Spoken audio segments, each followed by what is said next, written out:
play a game? Why, yes, I believe we shall. Oh, I got a live one here.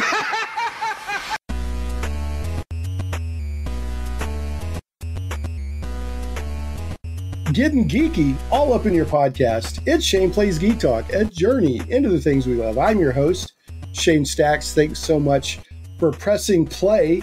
And today, I think this is a first for Shane Plays. I've had people from different countries and areas of the world on before, but I think this is the first time I've had somebody on from Australia. So you're a record setter, David. You're the first Australian that I know of, especially in the Australian time zone in Sydney, Australia, to join Shane Plays Geek Talk. So thanks so much, folks. This is David Finn of the Signal of Doom. You have to say it like that. You can't say Signal. You got to say Signal of Doom podcast. Well, thank you, man. David, yeah, it's cool. Glad to have you on.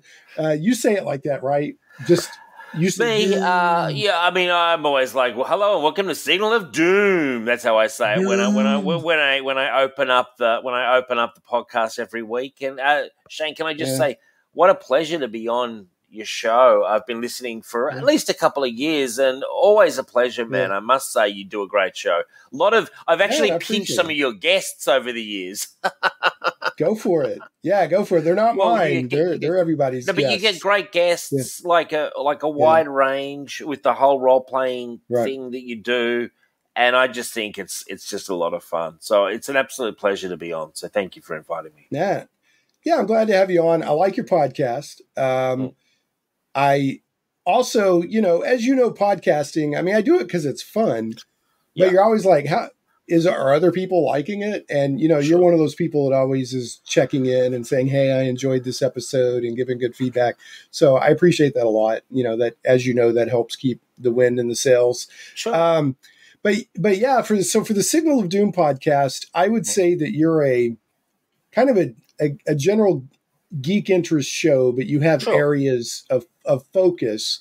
So you're like Shane Plays in that, like I could just camp out on one niche and just build the audience, but I'd get bored if I just talked about the same thing every week. So I like to talk about the stuff that I think is fun, which is why I'll talk about comic books. I'll talk about movies. I'll talk about role-playing games. I'll talk about, a couple of months ago, I talked about Stratomatic sports simulation, because that's a lot of there's a big geeky following for that, but two, there's people that argue that has DNA leading into role-playing games.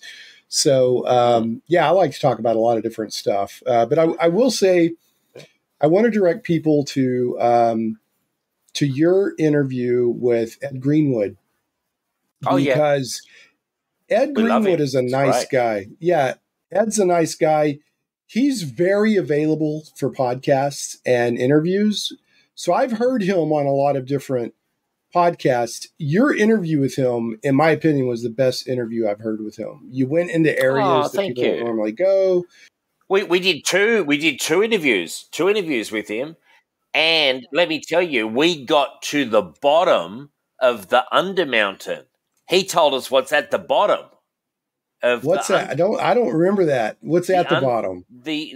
Well, I'll tell you. We'll save it to the end of the episode. People have to listen. No, I'm not going to do that. Ed was a fantastic guy to chat to. Yeah.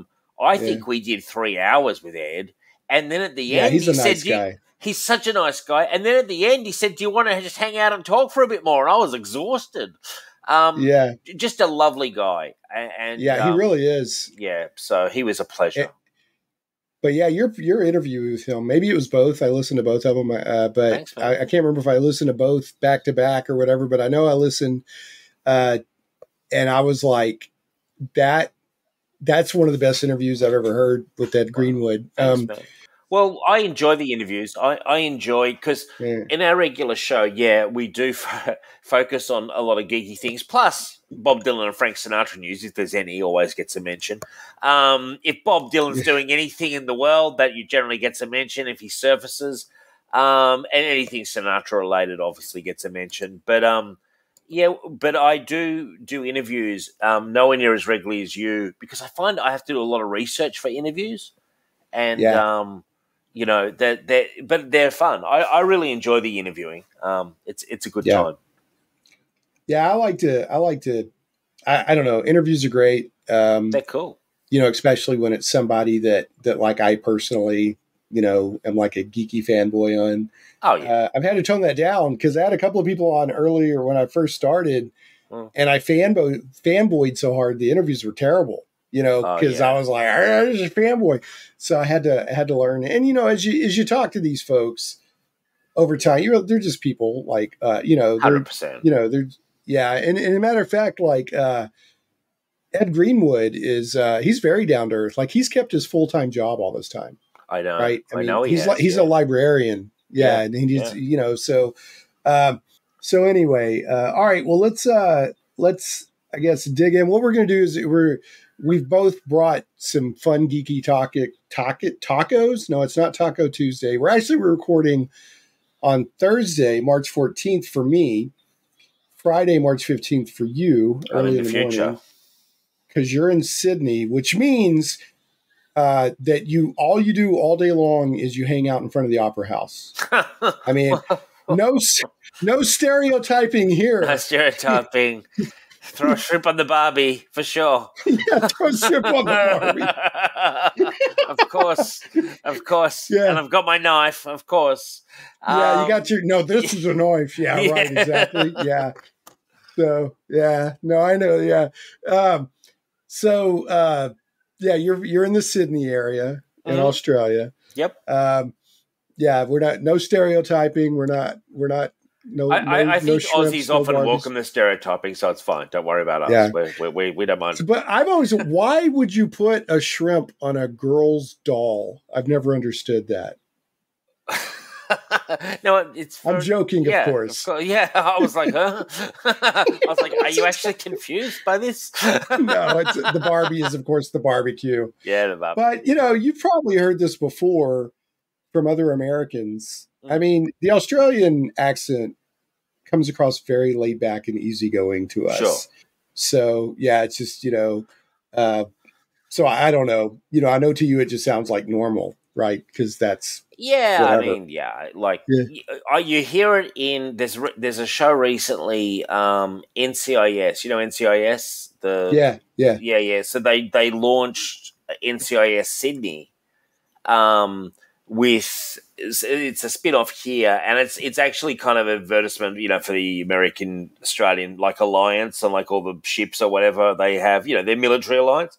But they so it's kind of an ad for that. But the Australians in the show, even to me, have a very broad Australian accent because they're not disguising it. They're really letting it loose. Do you know what I mean? They're letting the Australian out.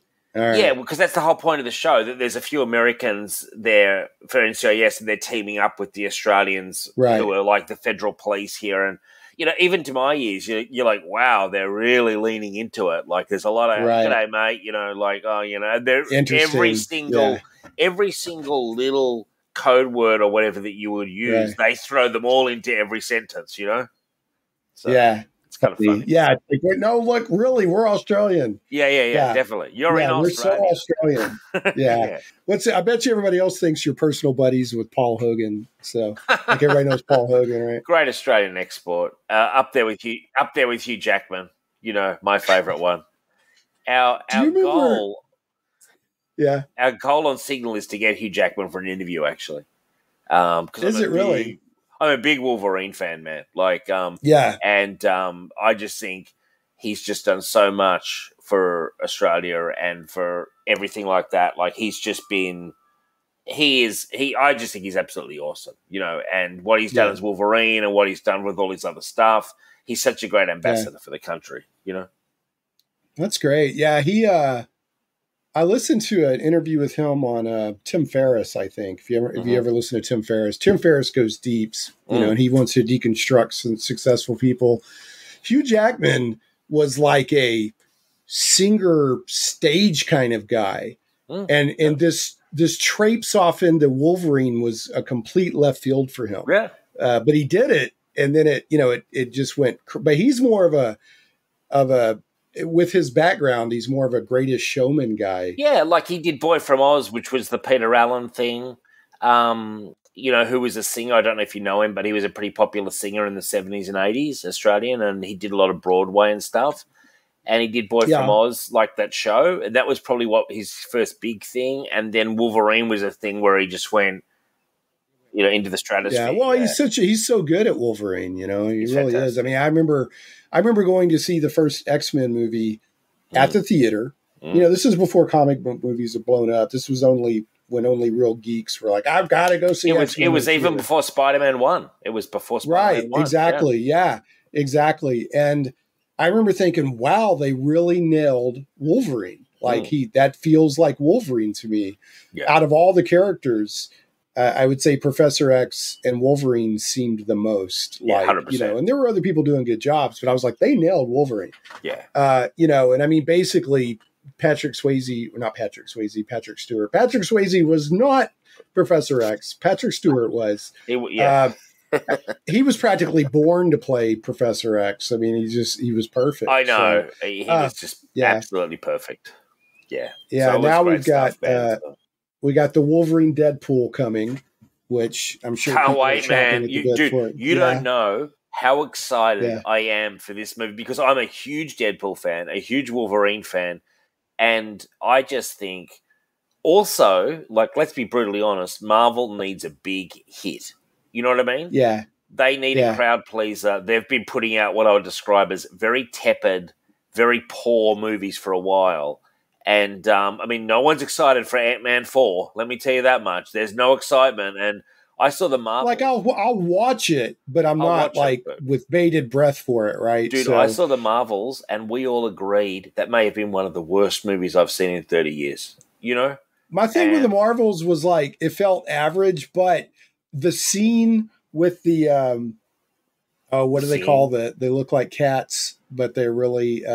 I know the things, whatever they're called. Yeah, I can't believe I've forgotten what they're called. But the scene where they're eating all the SHIELD people, I have to say, was extremely funny. But the rest of the movie was like, okay, it's a movie. Dude, the Singing Planet, I thought was one of the poorest things I've seen. Yeah, that was weird, wasn't it? Yeah. But what I'm trying to say is that Marvel need a big hit, and I think Deadpool 3 is going to be that hit. Right. I really do. Is it not? Is it a Sony MCU venture or is it all Sony? No, it's a full Marvel. Marvel bought Fox. Disney bought Fox. So it's a full Marvel thing. Duh. Yeah. Yeah. So it'll be full and Kevin Feige or whatever. Have you seen the trailer where Deadpool comes in and they bring him in from his Fox universe and he sees all the characters playing out in the Marvel cinematic universe? Like he's aware that they're in movies and stuff. And he's like, I am the Marvel Jesus and all this. It's awesome. So I'm looking so forward to it, man. And you saw the outline of I don't know if you're familiar with Wolverine. Do you know Patch when he was in? Yeah, Madripoor? Sure. Yeah, when he was in Madripoor. Yeah, and in the trailer you see, and I've kind of got the hair at the moment where you see from the behind with the hair, and he's in the tuxedo, so he's like Patch in Madripoor. Right. I mean, I'm just so down for it, Now it's theirs to lose because all the ingredients are there for a 100%. Hit, right? So, no doubt. But yeah, I think talking about Marvel, I think we could, we have topics we brought, but we could throw this. We could throw this on the Barbie and cook it a little bit. Let's start on the Barbie. Marvel. I still think Marvel is putting out okay stuff. I think they're a victim of their previous success. So. Right. Like the stuff now is like compared to most other offerings that other people are putting out, people are like, that's pretty good. Yeah. But when you hold it up next to the first 10 years of Marvel or the first whatever that culminated with Endgame, I could see why people are like, what is this? Because, the first arc or whatever, phase 1 through phase 4 had such a strong through line. Yeah. And it was like they were hitting on all cylinders. And now they're doing stuff where I think they're not playing it safe, which I give them credit for that. Like Loki not playing it safe. Yeah. Doing something different. WandaVision, not playing it safe. Doing that was a good different. one. WandaVision was a really good one. WandaVision was excellent. And I thought the first season was Loki was great. I haven't seen the second season yet. Yeah. So some of the TV, Secret Invasion, I don't know if you watched that or not, that felt a little dull to me. Awful. Yeah, it felt dull. It did not feel like Marvel. It felt like, I don't know what, especially with Sam Jackson in there. Well, and dude, I don't know if you ever read the comic book of Secret Invasion, but it's so good, you know? And they just muted the story, and it felt like there was about 6 Skrulls. You know what I mean? yeah, right. Yeah, there were 6 Skrulls with personalities, and the rest were all just hanging out at an old nuclear reactor. Yeah, right? So I really disliked that one. I also thought Captain America: Winter Soldier was okay, but it could have been a lot better. It was a great buddy cop movie, right? But it could have been better, you know? It could have, but I liked the interplay between the two main characters, Me too. right? Like I believed it. Like these guys really don't like each other, but they're kind of coming to respect each other. I believed it. And I did like Sam Wilson assuming, like I'm Steve Rogers all the way, but if Rogers is out of the picture, sure. Sam Wilson is, I liked him assuming the role of Captain America. Yeah. I thought he did a good job with it. I am looking forward to this movie that they ever do, this Captain America 4 with him. I've heard, and I don't know. Is that where they're doing Dark Avengers? Are they doing Dark Avengers? I'm not sure. You know who's in it? You know who's one of the villains? The leader. You know, from the Hulk? Yeah. Do you know the guy with the big head? Yeah. Yeah, right, yeah. Because I love the Hulk, man. And, I do too. and I'm hoping that Hulk might get like a cameo if they're going to use the leader, you know, in Captain America. Well, so here's the thing. Speaking of the Hulk, the leader appeared in one of the other Marvel movies. I can't. He was. I can tell you what he was in. Very briefly in Incredible Hulk. That was the one with Branagh, right? No. That was the one with right. Right. Basically, he's a scientist, like a bit of a dodgy scientist, and he gets injected with, I assume, gamma stuff, and you see his head grow big. Yeah, see his head going up, right. Yeah, so it's that actor. It's that actor. They're bringing him back for that. Well, they brought back the Thunderbolt Ross? Well, him, but also from the Incredible Hulk movie we were just talking about with the leader. Yeah. The guy that they injected with the stuff in the Abomination. They brought him into the She-Hulk series. And he was excellent. He was great. Yeah. And I thought he was good in that. I actually liked, I know it's controversial, I actually liked the She-Hulk series. Even though the special effects were average, I liked the series. I thought it was fun. The longest run of She-Hulk comic books, if I understand correctly, was the John Byrne stuff, where he was breaking the fourth wall, where he was, literally She-Hulk would talk to her editor, right? Yeah. And stuff like that. And so that show leaned 100% into that, you know. I thought it was funny. Have any problem. I thought it was funny, man. Like, although my girlfriend, who's like massively, fiance actually, I'm about to get married. Congratulations on that, by the way. I know you got your marriage coming up. Thanks. We've been together for 16 years, so we're finally making it official. Yeah, you're like, all right, we'll do it. Yeah. Yeah. Now, so she knows nothing about comics. I don't think she's ever read a comic, but she does watch the movies. But her reaction when I said She-Hulk, she was like, She-Hulk?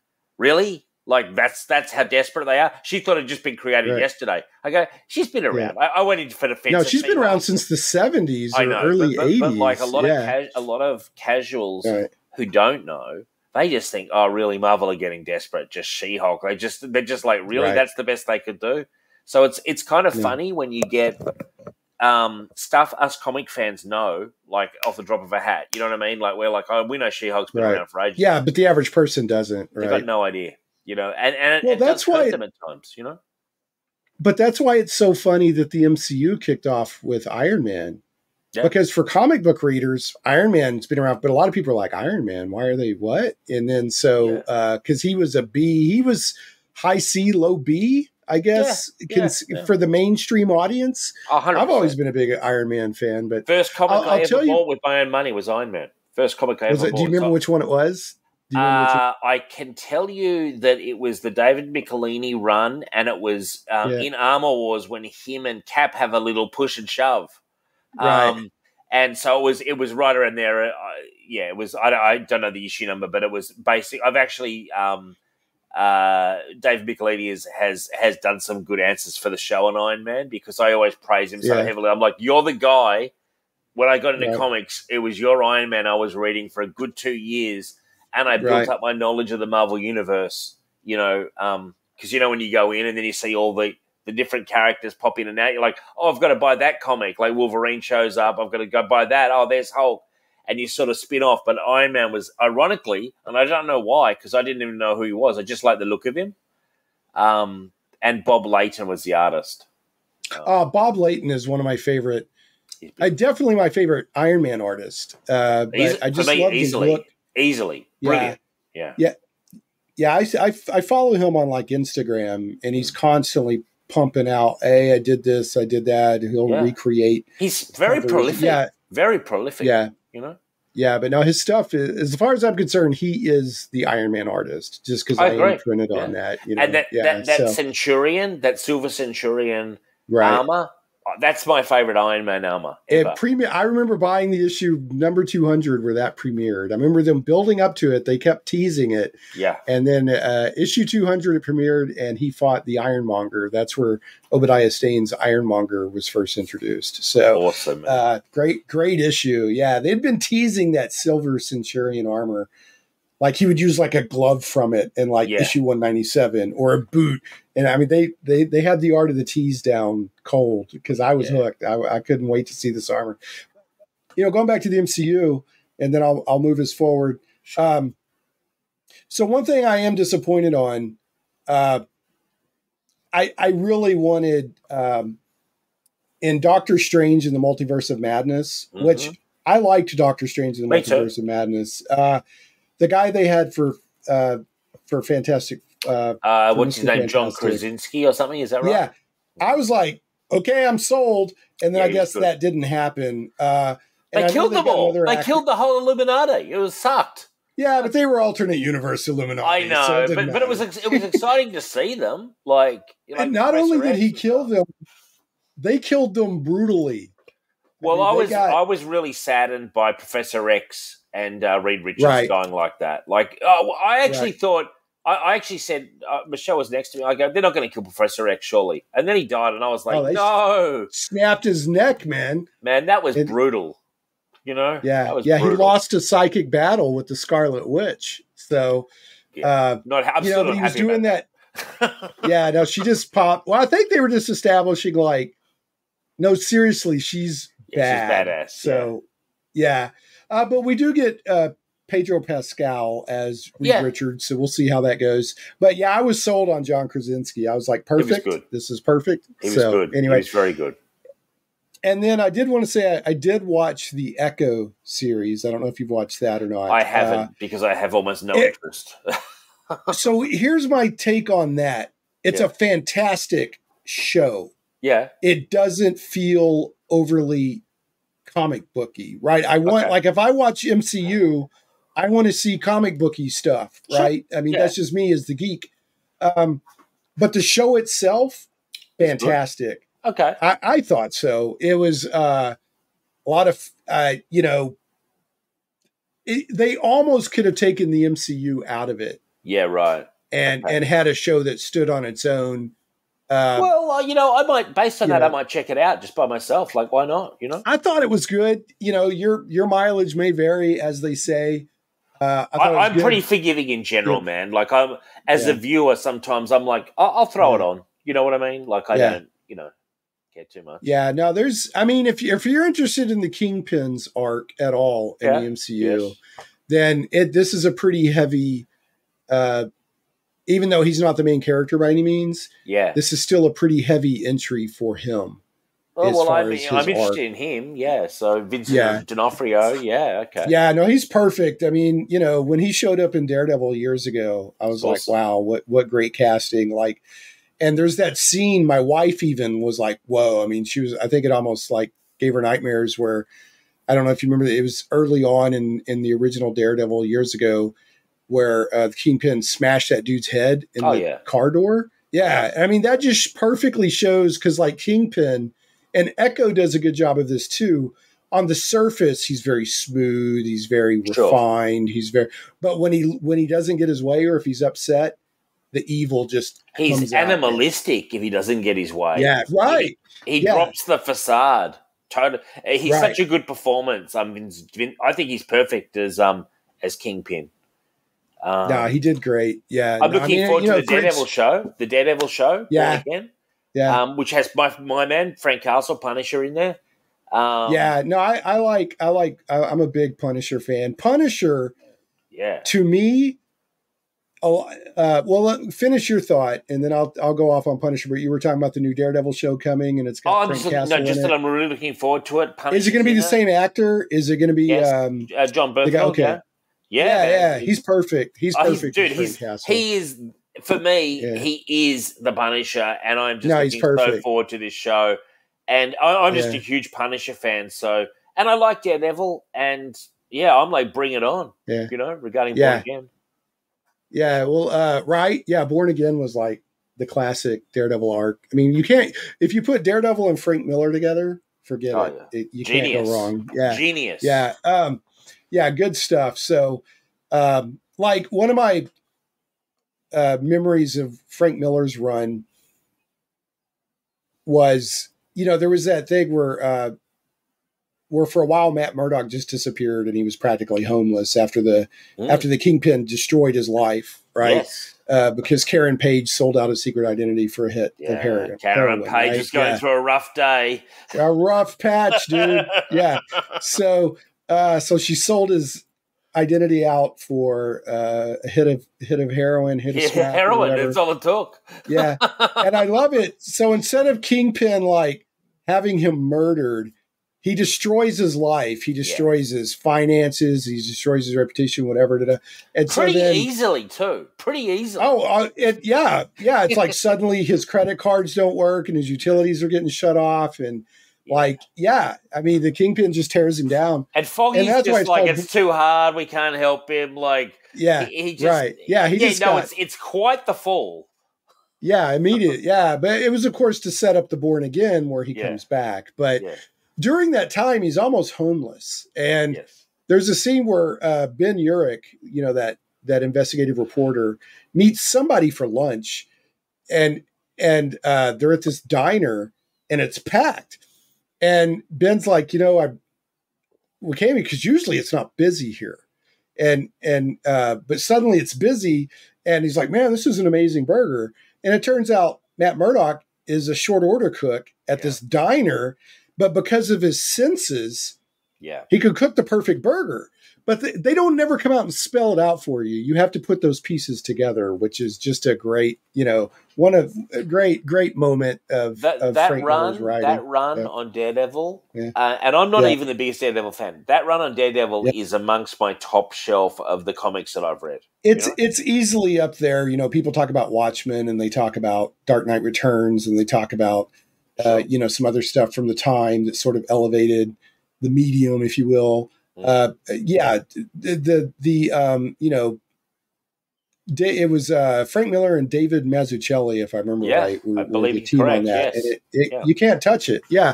Which is interesting because, Frank Miller also did Dark Knight Returns, and he also did Batman Year One, which are all considered like just made. But anyway, so I want to go back to fire, and then we're going to get to our topics. We haven't even got to our topics yet. We've been going 30 minutes, which I love.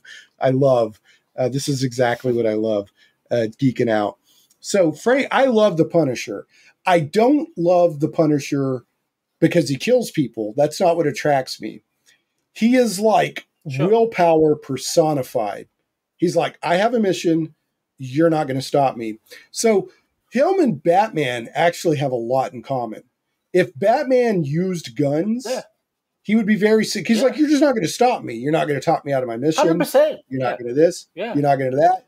And it's just this, amazing, indomitable. If you gave Frank Castle a Green Lantern ring, the glow look would. out. I mean, you couldn't look because his willpower. Look out, criminals! If that happens, yeah, right. Well, so it kind of reminded me of why I love the Punisher, because not that long ago, it's not Jason Aaron. I'd have to go look up the writer. It was Jason Matthew Aaron Rosenberg who sent him off to Fantasyland. Yeah. Well, I'm talking about that. So Matthew Rosenberg. Oh yeah. Took the Punisher and put him in the War Machine armor. It's pretty cool. And that was one of the most beautiful things that's happened in recent years in comics. And it reminded me of just why I love the character, because, Nick Fury's like, hey, I'm going to loan you this War Machine armor so you can do this one thing. Yeah. And Frank's like, okay. And then he's like, there's no way I'm giving this armor back. Frank was great. And Frank was great. That was one of Frank's greatest moments. It was that run. I mean, that turned me into a Matthew Rosenberg fan, but it also reminded me because he's just indomitable. Matthew Rosenberg's an underrated writer, man. He's an underrated writer, Matthew Rosenberg. He did a good job with that Punisher. It was a lot of fun. Yeah, very good. But, it reminded you, because some people, they're average. They're not going to do anything. You stick them in the War Machine armor, and they're going to do more. Yeah. Frank Castle's already a total force to be reckoned with. All the War Machine armor did was multiply him. Oh, totally. It was just, it gave him like superpowers in the best way, but technology, and it was a really good run. It actually, I loved it. People sleep on that run because a lot of the more modern Punisher hasn't really been that great, but that's a real highlight of the last. Well, I don't think they know what to do with Frank Castle, because people these days aren't as comfortable with somebody who's just like, I'm going to kill everybody. You know what they should do? And not have any remorse. They should place a call to Chuck Dixon and say, Chuck, come back. Yeah, Chuck, come back. Yeah, and he could come back. Chuck, I don't think Chuck wants to work for the, what I know following. He's like, I'm done with him. He's doing fine himself.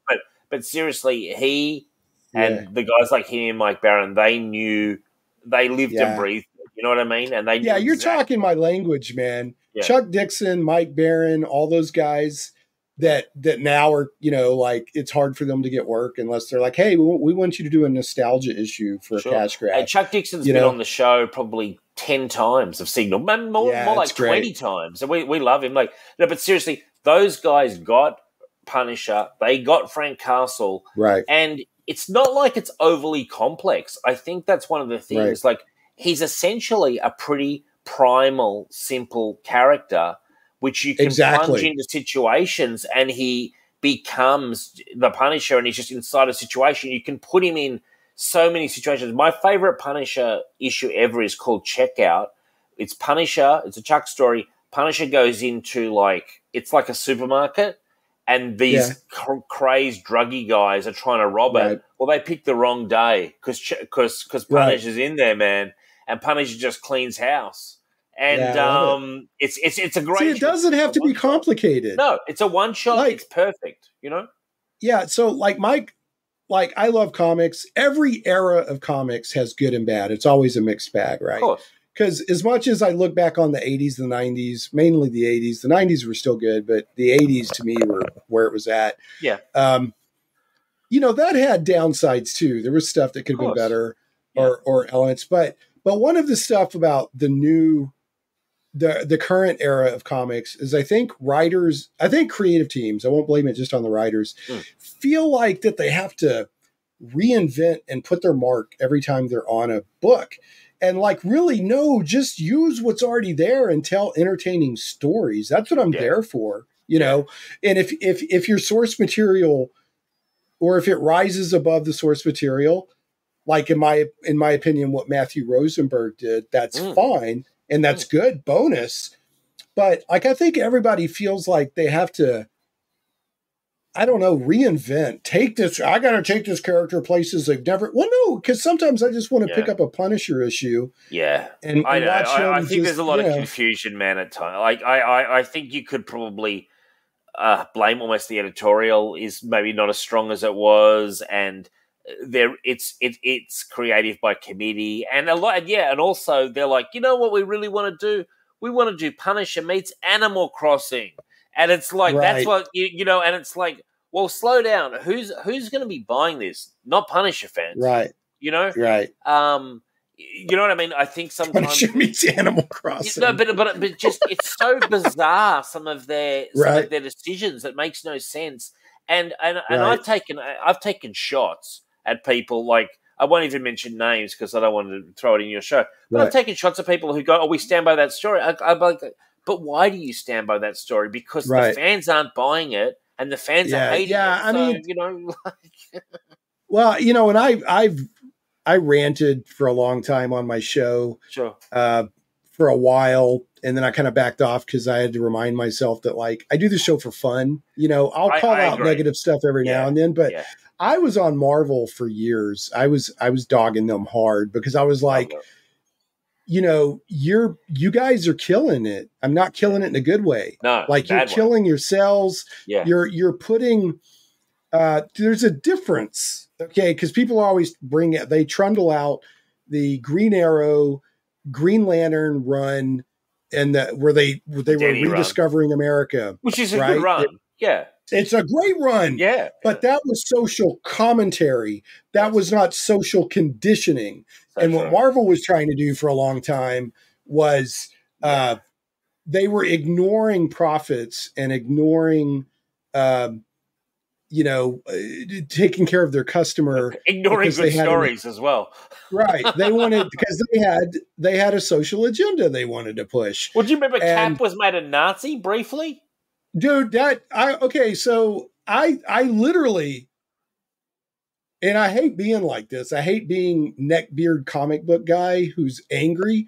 I stopped buying Marvel comics for about 2.5 years when they did that. Oh, okay. And I've never done that before. Yeah. I have never done, I've always been like, I was like, when he said Heil Hitler, that was your line in the sand. I was like, I'm done. I'm done because they're commenting on other stuff. They're not bullshit, man. Dude, America. It was just a bullshit. And it wasn't even done well. You know what I mean? And it was dragged down. Like my thing as well is I often feel like that they squeeze a story so far that if that had been a one or two shot and a story, that would have just been one and done. But they squeezed and dragged it out for like months, and so they prolonged the agony. Well, and then things were cratering, and the executives were like, and the editorial were like, no, just, we have a story to tell. Give it time. Nick Spencer has a story he wants to tell. And so here's the story he told. So they launched the new Captain America. I got the issue. I was like, this is real. This actually isn't bad. Yeah. And then at the very end, he tosses the dude out of the plane and says, Hail Hydra. Hail Hydra. And okay, so I haven't ranted in a bit, so I'm going to rant a little bit. Go, man. Go. Folks, if this is the first time you listen to Shane Kane Plays Geek Talk, I normally, normally way more chilled. I've brought out the animal. Yeah, here comes.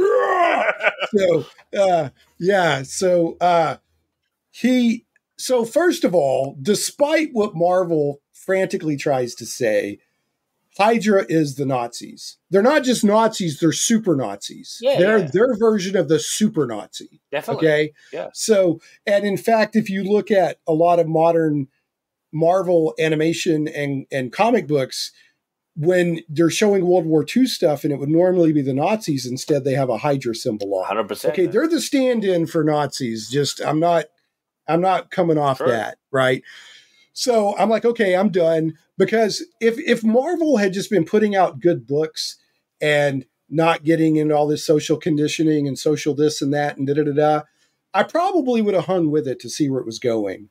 But there'd been so much stuff leading up to that where I was already kind of like, okay, I'm done. What are you doing? Why are you taking this character and reversing decades of established story about this character to promote a social commentary or whatever? So I'm like, I'm done. So when they did that, I'm done. And most of it, I've never personally disliked a Marvel editor or a DC editor. I was ready for Axel Alonso to go. And when Axel Alonso, because he was going, comic books are just the hobby of old white men and all this stuff. I hate it when I say that shit. I'm like, how, he said other stuff too. And I'm like, how can you reduce everything that comics has been since 1939 to just that? And, and also, he makes it sound like if you're an old white man, oh, you're a Nazi. You're just as bad. Yeah. Like, So, well, they had people at comic book conventions behind closed doors when the Marvel editorial was meeting with retailers. Right. The retailers were screaming at them. Like, this is documented. This is in news. Like, they were like, what are you doing? And then one of the editors came out and said, yeah, we're seeing that diversity doesn't sell. And like 5 minutes later, like Alonzo or somebody, that's not what we meant to say. So my thing is, there's nothing wrong with diversity at all. It's good if you want to represent your comics readers, right? But people can sniff when something's not right. Right. When it goes beyond just like, okay, we have Black, or we have Asian, or we have Jewish, or whatever it is, whatever subset of the larger culture it is, we want to make sure they're represented. Man, I'm all about that. 100%. Man. Either introduce a new character or take a character that already fits that and enhance them, give them more. So, but anyway, so what they did with Captain America, I kind of watched it over the years. So they went, oh, it was all Cosmic Cube. Cosmic Cube turned him Hell Hydra. Like, okay. I still think that you're doing this for, conditioning people to think that, oh, American institutions you trust are really Nazis, but okay. and then they came out and went, I don't know. See, really what happened is Cap was originally a Nazi, and then the Cosmic Cube turned him good. I got a big problem with that, really. Yeah, right. Yeah, so I'm like, just forget it. But I will give Marvel this. I think that comics, I love comics. I've loved comics since I was a kid. Sure. Even when I'm upset at comics, I still love comics. And Marvel now is not Marvel what it was 3 years ago. The majority of Marvel books I'm picking up now, I'm enjoying. So I think it's important to call out when we think something is wrong, and I think it's important to call out when something is right. Oh, and I think they got the message they needed to change and shift. Yeah. I think CB Cebulski, I think, is doing a pretty good. I think that's how you say his name. I'm buying more Marvel comics now than I have in a long time. So, and good. I used to always be like, I love Marvel and DC equally. But Marvel almost pushed me out the door. So anyway, enough of that. It happens, man. It happens, dude. Yeah, exhausting. Yeah. So I got, man. When Axel Alonso left or got fired or whatever it was, I literally on air that day, live on the air when the show was still live. I was like, ding dong. You played the anthem. Dead. You played the anthem, Had Jimi Hendrix, like. I know, I played the Merry Marvel Marching Society song is what I played. Back to the good old days. Yeah, man. But again, every era has its problems, Every era has its heroes and villains. You know what I mean? Like, it's, I get your feeling though. And it's hard to, the problem is you either get invested and you get emotionally attached, or you get disconnected and then you start to not care about any of it. That's the problem. Right. And that's almost as big a danger. So you've got to walk that fine line. And if you're doing a show like yours or a show like mine, you sort of, even if you aren't reading everything, you sort of are keeping a bit of a finger on the pulse as well, which, you know what I mean? Like, so often you have to, right? You have to, So you're sort of aware of stuff. You want to be knowledgeable, right, about what's going on, So, but no, I'll say that, I'm reading I'm reading Marvel, I'm reading DC. What's your favorite? Give me your favorite couple of titles from Marvel and DC right now. What have you got? Right now, I will say Batman is very good with Chip Zdarsky. Batman's good. I just finished the Joker Year One story, and how was that? I was expecting it was very good, but I was expecting a little bit more, right? But it was very good. They did some stuff with Joker that I thought was interesting. one thing that they did a couple of years ago, I'm like, I'm not sure I'm down with this, is where they suddenly came out with, oh, there's been 3 Jokers all along. I hate like, that, actually.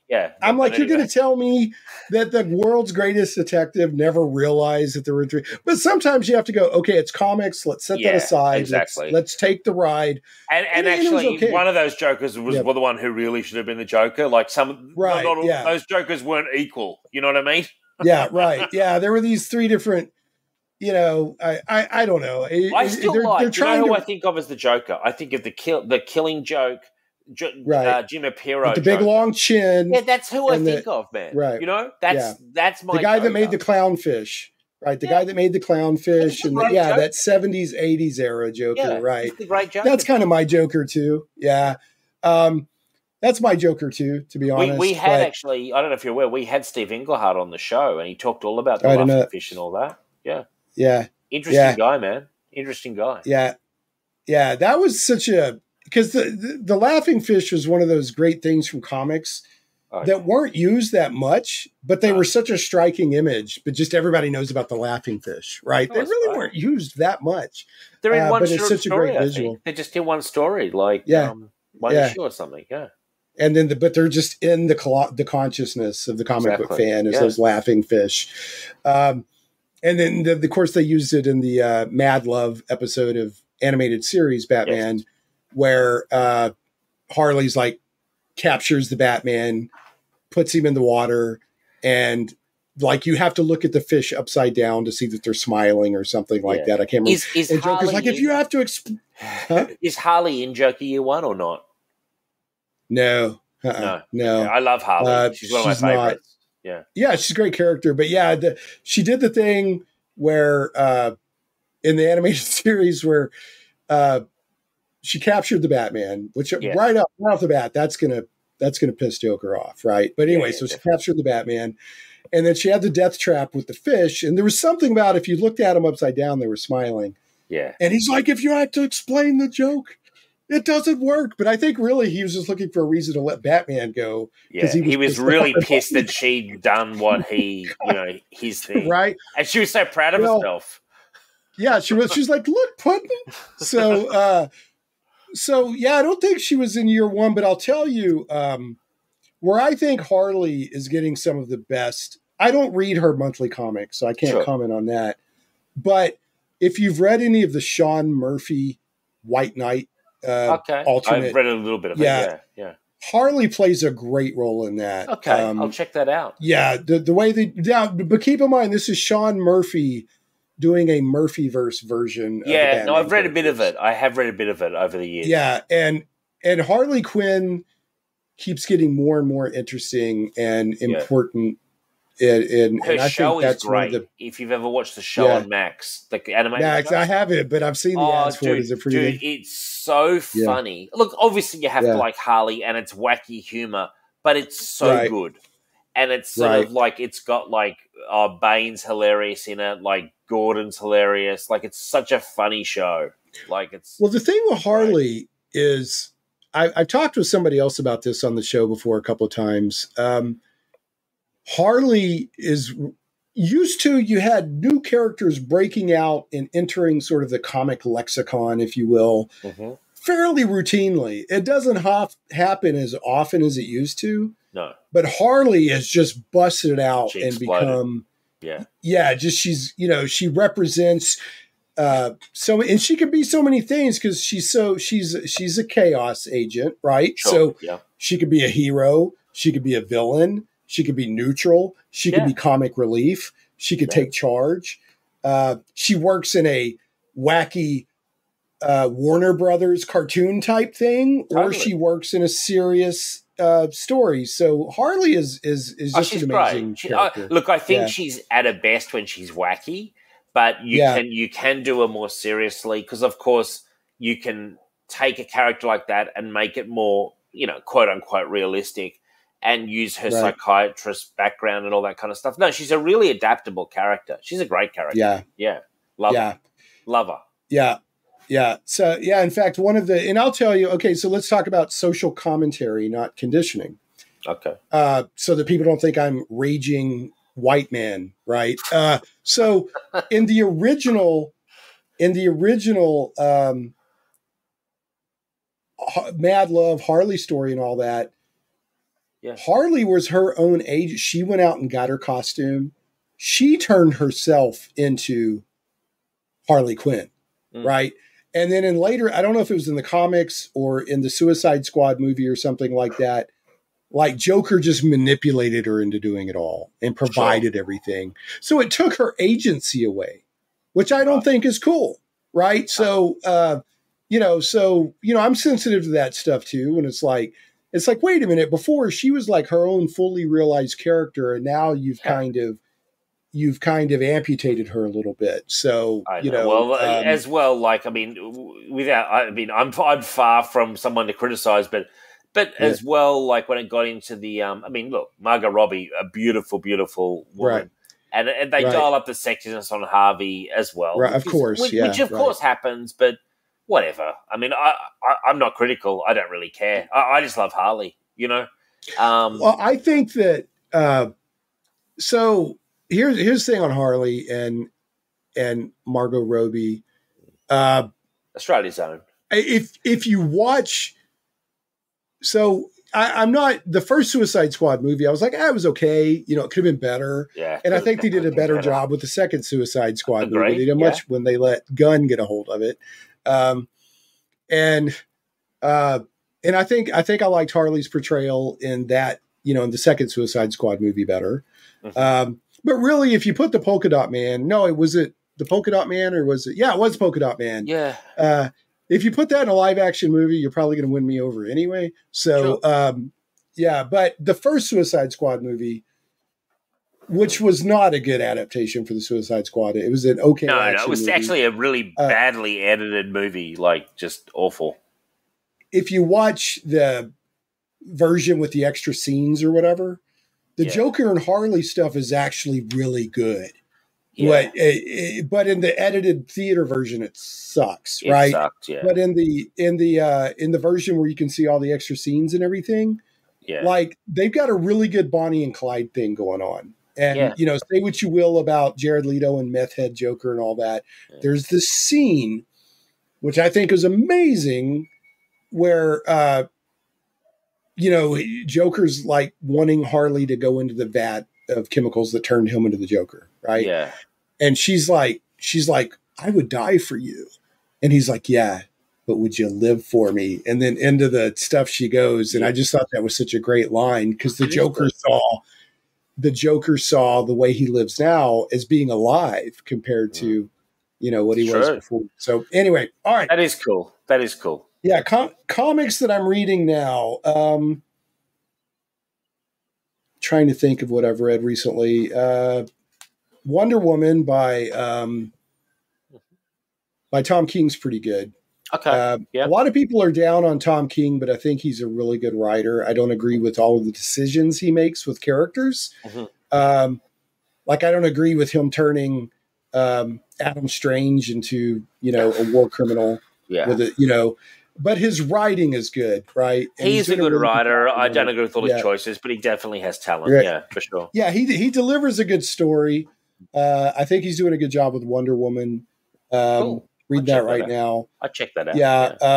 Yeah. It's good. Superman's actually, I know it sounds like I'm just reading this like basic, like, oh, that's fine. Basic. Man. Yeah. But the Superman's good. Both Action Comics and Superman's good right now. Batman's good. Chip Zdarsky's doing that. I'm reading Avengers. I'm reading Green Lantern and Green Lantern War Journal. Is that good? My co-host Richard is a huge Green Lantern fan.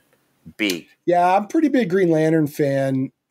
Sometimes you read it because you're a fan of the character. Sometimes you read it because you're like, this is good writing. Yeah. And I think both. The scope of Green Lantern War Journal with John Stewart, the scope of it and the story itself, I'm like, this is just crazy, but the writing's good and the art's good. One thing I'm noticing what Marvel and DC are doing these days is they're letting the creative teams like like if you have 2 Superman books, right? Then used to, they kind of felt like they were in the same world, Sure. right? Yeah. Interconnecting.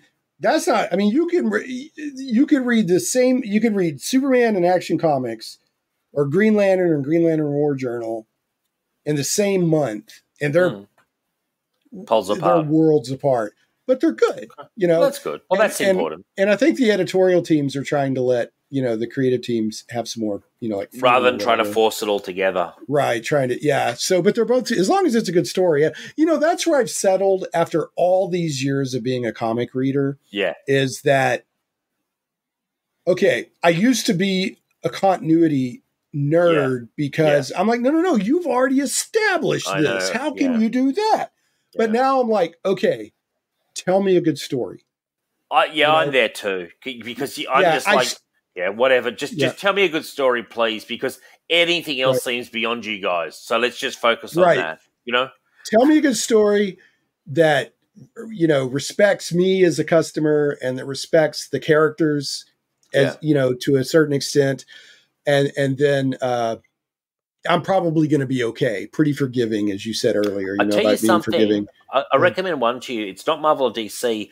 The Skybound books they're putting out, the G.I. Joe stuff, like Cobra Commander and dude, they're awesome. I don't know if you like They're going berserk at my local comic shop. That and Transformers are going berserk.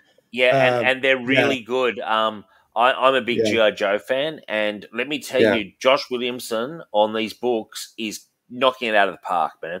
Well, I checked out on IDW's G.I. Joe when is it Rock and Roll, the blonde-haired M60 guy? Yeah. They gave him like anxiety or post-traumatic stress. I was like, this is not why I'm here for G.I. Joe, man. No, thank you to that. No, thank you to that. Yeah, and you had to do it to rock and roll. It's funny that you mentioned that because that is Wonder Woman's catchphrase right now.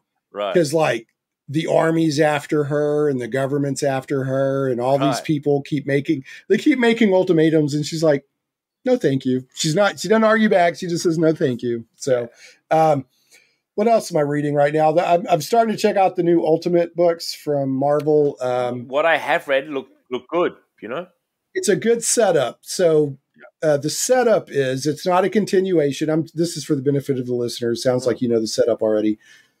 The setup is, it's not just, hey, we're going to continue the previous Ultimate line. The setup is there's a universe where a supervillain interfered and kept any of the superheroes from being created.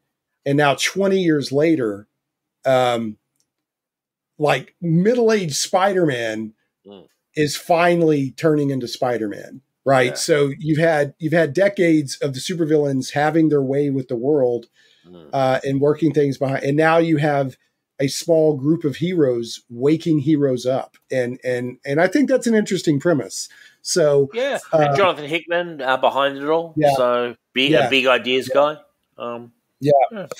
I'll tell you another shout out on comics. Is it Karen Gillan? How do you say it? Karen? Oh yeah, good writer. His Eternal stuff. So good. I don't know if you and the art and the writing on Eternals. I've never really Eternals have never really got me, but I do like Kieran Gillen overall. He's so good. Did you read Die? Did you read his Die series? Love Die. So good. I own the big hardcover. I'm a big Die fan. In fact, he released a. Oh, go ahead.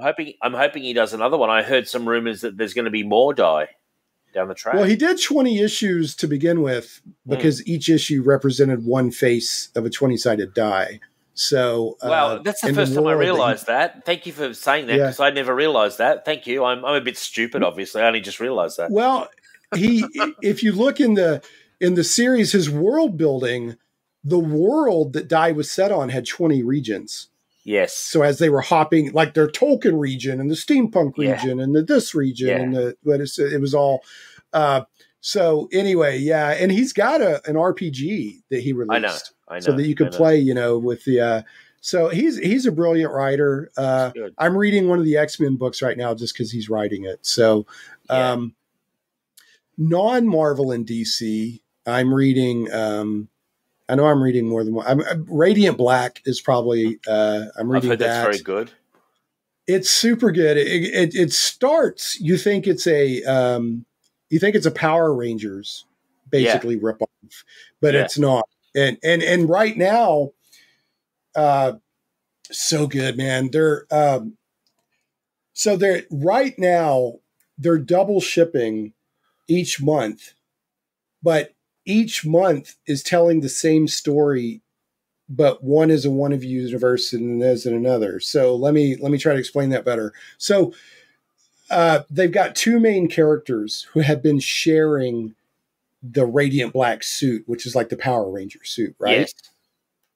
And so for about 4 or 5 months, there's this big cataclysmic war thing going on. And they're showing in one issue, like they'll do like issue 27.1 or 27A and 27B, right? In the same month. Yeah. With an alternate cover. And in one issue, it shows what happens if like Shane got it. Yeah. Got the suit. And in the other issue, it tells the exact same story, but if David got the suit. Gotcha. And they're going to do this for several months and then bring it back together. And it's brilliant storytelling. I heard something the other day. I was actually in the bookstore and I saw the Radiant Black, trade paperbacks. And to be honest, I knew the term, but I never really looked into it. I had a bit of a look and I was like, this actually, it's funny you say it because I thought this sounds like something I might really like.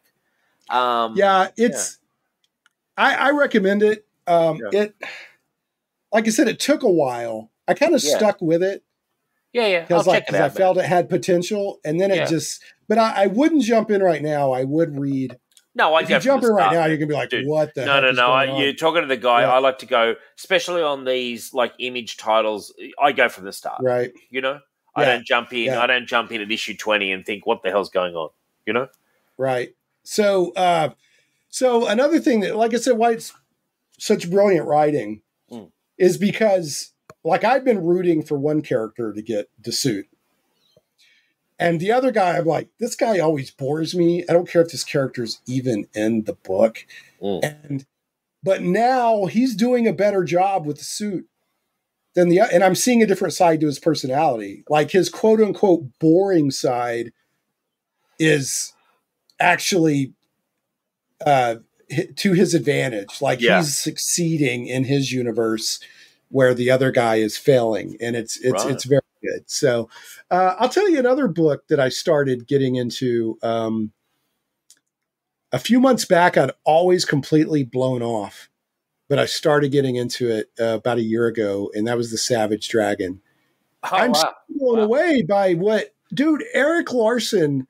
He's been off my radar. I mean, I've read some of his stuff maybe back in the 90s. Sure. Dude, he has such fun characters and crazy stuff going on in his stories. Savage Dragon's cool. I never got it. I never understood how bonkers good Eric Larson is. Like, he's turning it up to 11. And, I like that each issue is a real month of time. Yeah. So he's progressing the characters. I always do say, oh yeah, Savage Dragon's cool, whatever image, da-da-da. But now I've got much more respect for his artwork and just these crazy characters he comes up with. They're brilliant. And his letters column is so good too, because he really answers people's questions. He doesn't go, well, keep an eye out and we'll see if that. I mean, he really says, here's what I was thinking when I did that. And, here's why I did that. And, God bless him for still doing it too, because he's been doing that since the 90s, yeah? He came across the 300 issue creator-owned comic right after Todd McFarlane did. I've read a fair chunk of Savage Dragon here and there, and I've always found it entertaining, His imagination is fertile, man. I mean, just all these characters he comes up with. And then he tells, it looks like just a regular 80s superhero book, but he does gut punch stuff. You're like, wow, I can't believe he did that. He'll have a character that's been in the book 30 years and get murdered almost casually. Yeah. Just to show how serious the situation is. It's very, very interesting. So All right. What about you? What are you reading? Less new stuff, more older stuff. But I am enjoying Batman. One of my, I'm really doing a lot of reading of G.I. Joe. So I'm reading all the new G.I. Joe. I'm also reading the old G.I. Joe that Larry did back in the day. I'm well into that. I'm up to about issue 80. I heard he was still going with that. Yes. So that with Skybound, so the Cobra Commander and the Duke books are setting up the new fresh Energon universe of G.I. Joe. So they're new. But they brought Larry on to do from issue 301 Real American Heroes, so picking up where he left off with IDW. And dude, that's the same continuity back in the 80s. I mean, he's kept his same continuity. And it's really cool. It's really cool. So he's doing a really good job. Great artwork as well. So I'm reading those. Less new stuff. I do keep an eye on various things, though. I dip in and out of things like the Hulk. I'm always looking for a new sort of Invincible or Walking Dead book to read. So I'm going to give Radiant Black a chance. I in general just keep an eye out. I know Jason Aaron's about to start doing Teenage Mutant Ninja Turtles, so I will definitely be at least checking that out to see what it's like. And as I said, Deadpool I keep an eye on. Batman stuff I always keep a lookout for. I'm a huge Batman nerd. Like, I've been getting all the Black Label stuff. I see Batman in the background there. Is that a Batman cowl behind you? Behind you, the white one? Yeah, that's it's white, and then it comes with markers so you can artistic it up. But all I did was draw him sticking his tongue out. Hold on. I love it. I'll go grab it. Yeah. So no, I love Batman. He's the best. No, I'm a huge Batman fan. I'm a big Wolverine. I love it. Yeah, Batman's being a bit cheeky. I'm a huge X-Men Wolverine fan, so I'm looking forward to finally getting out of this Krakoa stuff and they kicking it off. It's interesting you bring up Krakoa. So let me. The Krakoa era of X-Men has been like really. I can step back and go, okay, that's really good writing and it's amazing world building. But it makes me want to have nothing to do with the X-Men because now they seem like fork exotic aliens that would kill me. Right? They don't seem like. Does that make sense? It's not my X-Men, but it's amazing world building. It is amazing world building, man, and there's some good stuff there. But I'm looking forward to the next phase. Let's hope. Yeah, me too. Let's hope they can do it well. Tom Brevoort. I mean, we've taken a lot of shots of Brevoort on Signal, but let's hope.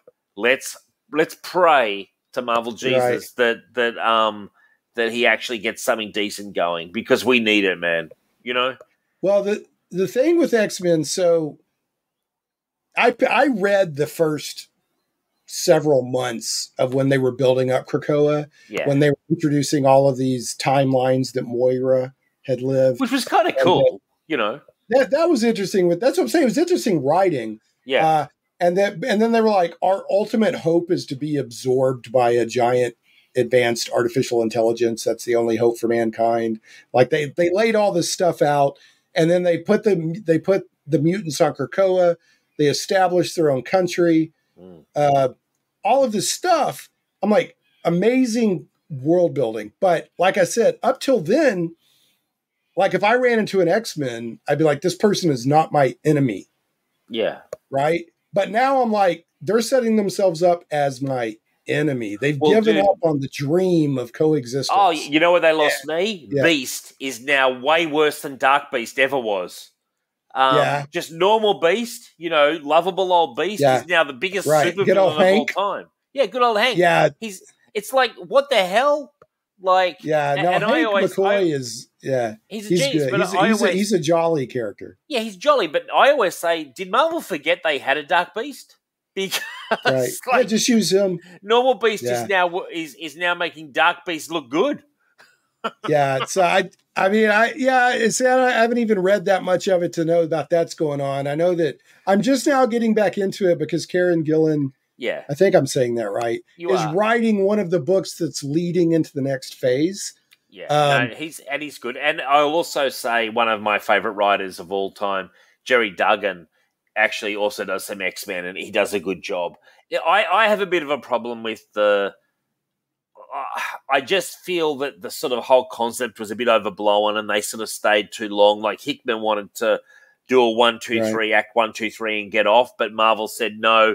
These books are selling. Let's grind it out and let's exploit it. Yeah, let's push it further than it was needed meant to go. Yeah. But have you read, kind of talking about alternate wild takes? Did you ever read Neil Gaiman's or Gaiman's 1602? Yes, we did it on the show. I just read that recently. Yeah. So what I do is I read my current books. I read like while the light's on, right? Sure. And then on my Kindle or my phone or whatever, I'll read older stuff while I can. And I've been, reading, like I read 1602. It's great. I'm reading through this like comprehensive complete Doctor Doom collection, which is so good. Is I'm right in the middle of the omnibus that came out. It's huge. It's like it's like the complete Doom, and it just. I want to get that. And right now he's in the frenemies. It's either 70s. I think it's late 70s or early 80s frenemy phase with Submariner. Cool. So good. I love Dr. Doom. He's one of the greatest. Yeah, no, he's great. Yeah, he's great. But yeah, I just read 1602. That was very good. You're talking about older stuff. Excellent. I'm rereading Top 10. Did you ever read that from Alan Moore? I have read a little bit of it. Yes, it's good. Yeah, I'm rereading that. I'm a huge Alan Moore fan. It's really hard to go wrong with me and Alan Moore. He, in general, he's Supreme. Ever read that? Some of it, yeah. Oh, amazing, dude. Really good, yeah. Amazing. Like, it is, like, honestly, I felt some of the best, and, it's not collected. I had to source it. Like, it's so good. You know what I mean? Like, it's just so good. Yeah. He's such a good writer, No, he's amazing. He can phone in something, and it'll be better than, and sometimes he did do that, too. He took the money and was like, I'll give you this, guys. And they're like, okay, it's pretty good, but now when he sets his mind to it, amazing. He's amazing.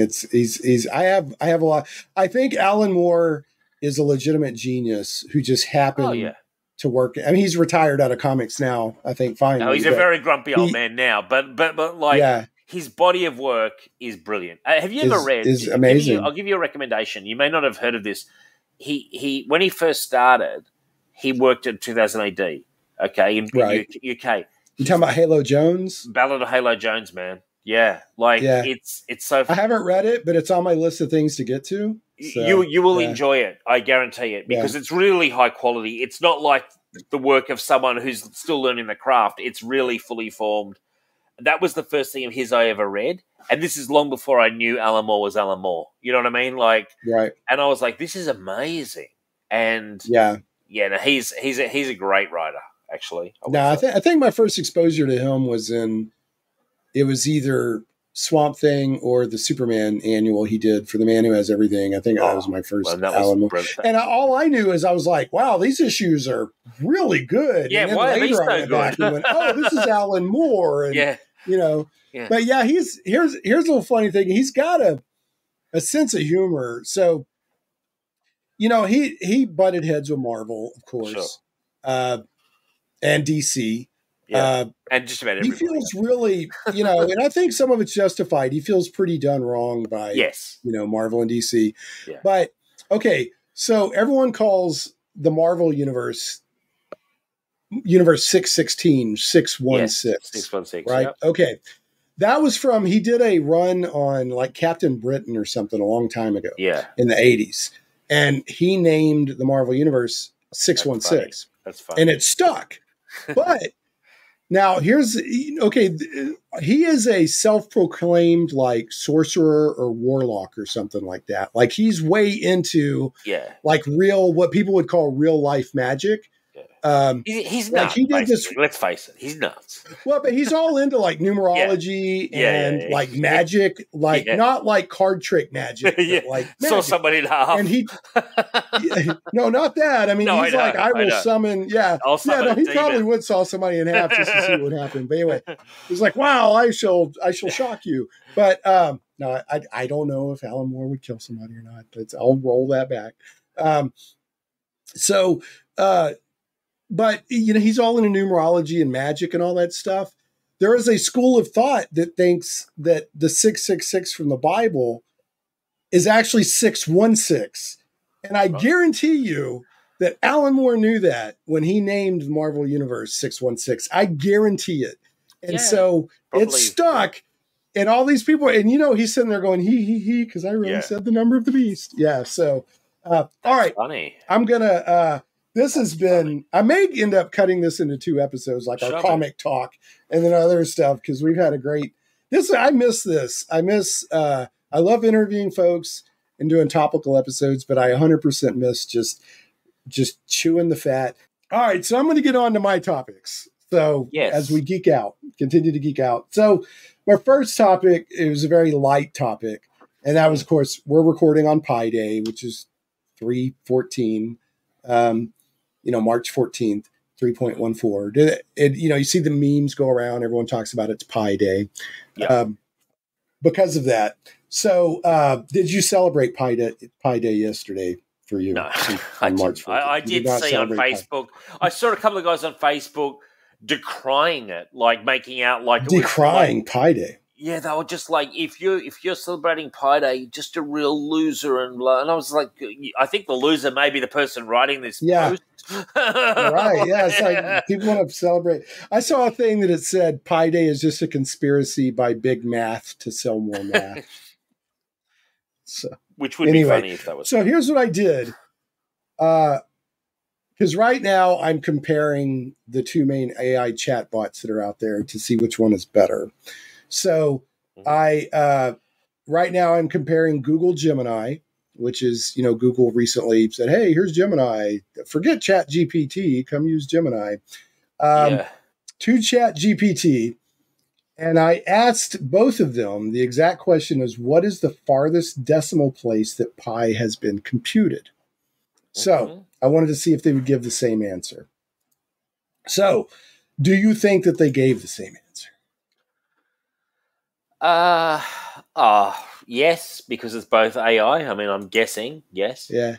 Well, what they do is they go trawl their, and a lot of times people talk about AI, but really what they're doing is they're going out and searching the web, and then they're condensing down what scraping they find, it kind of thing almost, yeah. Yeah, they're scraping and condensing it. So Gemini, which is Google's chatbot, said that as of March 2024, pi has been calculated to a staggering 105 trillion decimal places. Wow. Yeah.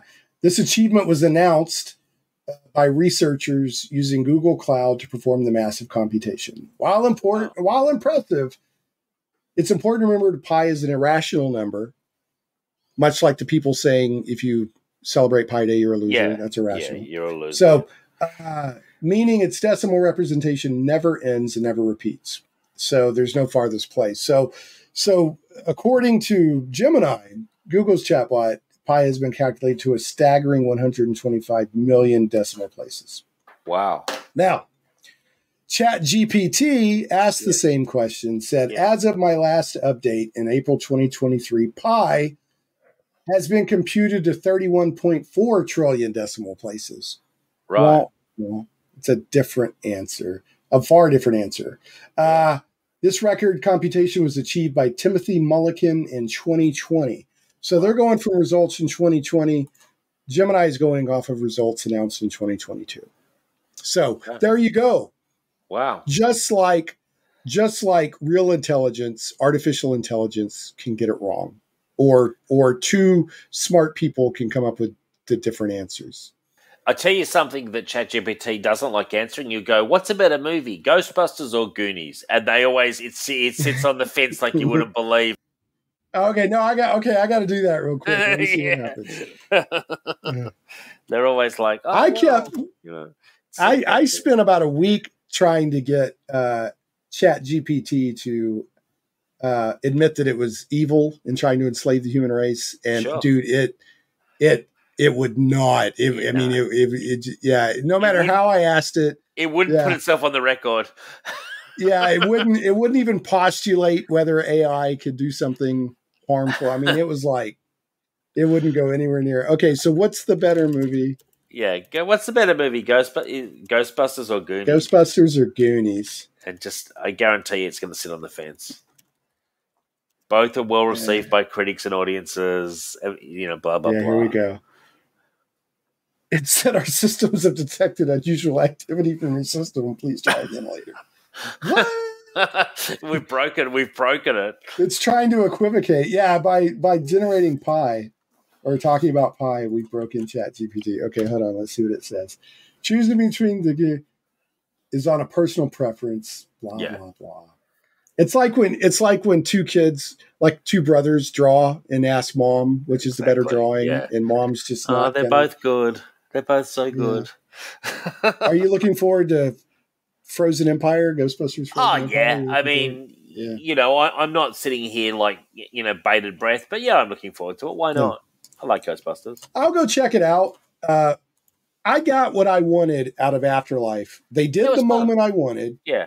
Which it was a fun movie, but they got the original surviving Ghostbusters and the Ghostbusters outfits busting ghosts. And that's what I wanted. I just wanted to see that. So, dude, I'm down for it. Like in this era where everything's getting a reboot and everything else, give Ghostbusters some love, Well, I think one thing smart that they're doing, Gemini came back and said, well, that's a tough call. What mood are you in? So they're just not gonna. It's just not gonna answer. The one thing they will do, because I like classic movies, and I'll say like, what's a better movie between like some Gregory Peck movie and a John Wayne thing? They'll say, but similar, like a war movie, so similar genre. Yeah, it'll say, well, this one's more of a character study, and this other one's more of an action heavy thing. Yeah, and that's actually helpful to me sometimes because it's it's like late what night. Mood are you in? I want to throw a movie on. They're both relatively highly rated. Which one, so it will do that. But I do believe that one day it'll be Skynet, Terminator. I think that's where it's all going to head up one day, and I won't even be surprised. You know what I mean? Yeah, you'll log into ChatGPT and it'll say, "Greetings, Professor Falcon. Would you like to play a game? Yeah. How about a nice game of geothermal nuclear war? Yeah, exactly. Don't you know tic-tac-toe?" Yeah, and I'll be like, well, I saw this coming a long time ago. Now, one thing I have learned with ChatGPT, I'm assuming Gemini as well, is if you change how you ask the question, it can be very important because it can put it into a different mood or personality. Really? I've been reading people that kind of teach you how to prompt it. Okay. So you could say, okay, that's great, but I want an objective answer. So go review all the reviews for both movies and come back and tell me objectively which one is the highest reviewed, and it should come back and say, okay, well, in that case, just buy the reviews that really put it through its paces, don't you, man? You make this I'm trying. Yeah. Well, I want to be useful to Skynet. I want Skynet to have a reason to keep me alive. You're a collaborator. I'll be thrown up against the wall, but you see a job opportunity. Yeah. I love it. Yeah, but no, you can literally, if you there's all these people out there that will teach you how to prompt them. Right. And you can literally get different answers by how you ask it. And you could tell it to say, okay, pretend you're a 13-year-old kid. Would you rather watch this or that? Would you rather watch on Golden Pond or would you rather watch Transformers? We're about to have our first child soon, a boy. So maybe exciting. I can raise him through, get this kind of ChatGPT. I really want to program him so that I'll be very annoyed if I want my son to play cricket for Australia, be a massive Wolverine fan, like sort of basically cloning what I feel are the best elements of me, without any of the negative elements. You know what I mean? Like I really sort of want to get this VAT system going, and he comes. Well, I found that electroshock behavioral. I found that doing behavioral therapy with electroshock. So what you do is you rig him with an electro collar, and anytime he does something that isn't in line with what you want, he just gets a shock. Look, it's and then whenever maybe unnecessarily, Yeah, right. just like Jell-O with shots of NyQuil when the kid won't shut up. Oh, did I say that out loud? I've never done that you can prove. Yeah. No, I've never done that. It's gonna be an interesting experience. Me as a father. Yeah. So ChatGPT may come in handy for some of my questions. Well, in defense of my like I always joke around, this kid won't be quit crying, and I'll say whiskey shots, or I'll say make Jello shots with NyQuil. I'm gonna say, do y'all have NyQuil that makes you go to bed at night? Yeah, I know what it is. Okay, yeah, right. So, well, sometimes they'll call it something different. Like in England, it'll be like Darkquil. I heard, and like old wives' tale, that sometimes people would put like on the the dummy, they would put like a little bit of almost like alcohol or something like that, or honey or something. But apparently that's like a huge no. But I remember in the 70s and 80s that was definitely being done. Right. Well, they like where I was going with that, like back in the day when a kid wouldn't quit crying. Yeah, they would put a little whiskey on its gums. That's what. Okay, that's kind of what I remember that too. Yeah. My problem is my memories for kid stuff. I'm going back to my childhood, which was like the 70s or 80s. Really, things have changed drastically. Oh, so much. Yeah, and I haven't kept up with what has changed. Yeah, no, it's so much. Like when I grew up, the stuff that I did growing up, and my parents didn't blink at, people today would be aghast. It's just changed. Oh my God, how did this happen? Yeah, I've got a funny example. One of my topics, I've got a funny example that of something we did as kids, which is, well, bring it up. Yeah, let's go ahead. Let's have one of your topics. Okay, so my topic is the Teenage Mutant Ninja Turtles role playing game from the mid '80s. This was. Oh yes, man. Yes. Wow. Gee, you win the day, my friend. For the people can't hear this or see this at home, but I had it sitting right next to my chair, and I held. Well done, man. Because it's as well as I do. Then, so basically, I'd played a little bit of D&D and loved it, and had been introduced to it in school by a friend, who came to the school, and he opened my mind to D&D, and then he said, "I've got something you'll probably like." And he goes, Teenage Mutant Ninja Turtles. I didn't know who the Turtles were. This is well before the cartoon and before the movie. So they were still the comic book. Anyway, we started playing this game. I still consider it my favorite role-playing game of all time. You can create characters pretty much like how the Turtles become, humanoid. You can build a character from all these different animal species, most of which, from memory, were North American, things like bears and, raccoons and like whatever, porcupines, etc. And you can build a character up with the Turtles as kind of your model, how they're sort of humanoid. There's a heavy emphasis on ninjas, military. It's such a brilliant system. And allied with the book had a lot of inserts from early Turtles comics. It made me a Turtles fan. It's how I got into the Turtles. Yeah, you get this great art. It really is a brilliant thing. Now I'll tell you the thing we used to do. So we got into it. When I say we got into it heavy, we got into it heavy. We were in high school, early high school, which is like grade 7. We were in. I don't know what that is in the States, but grade 7 here. And in metalwork, and the more adventurous amongst us created like little shuriken stars. Oh, of course. And so we're getting into this thing, and we got a little, because we were playing the game. It, unlike D&D, which took place sort of like in Middle Ages, like swords and sorcery. Right. These Turtles adventures we were doing took place in the modern world. And we were doing our game master DM was doing scenarios literally in our city that we were in. And so we got really kind of like, we started to blend fantasy and reality. And I remember going down with a mate of mine, and I said, we were doing things like we were ducking into car parks, and going into offices, and we would go into, and we in our minds we were like scouting like for our game, and we were like fully like, I remember just going to this office and we're like, let's see how much we can get away. We're walking around the office, we're just kids, so people are thinking, oh, there's someone's kid.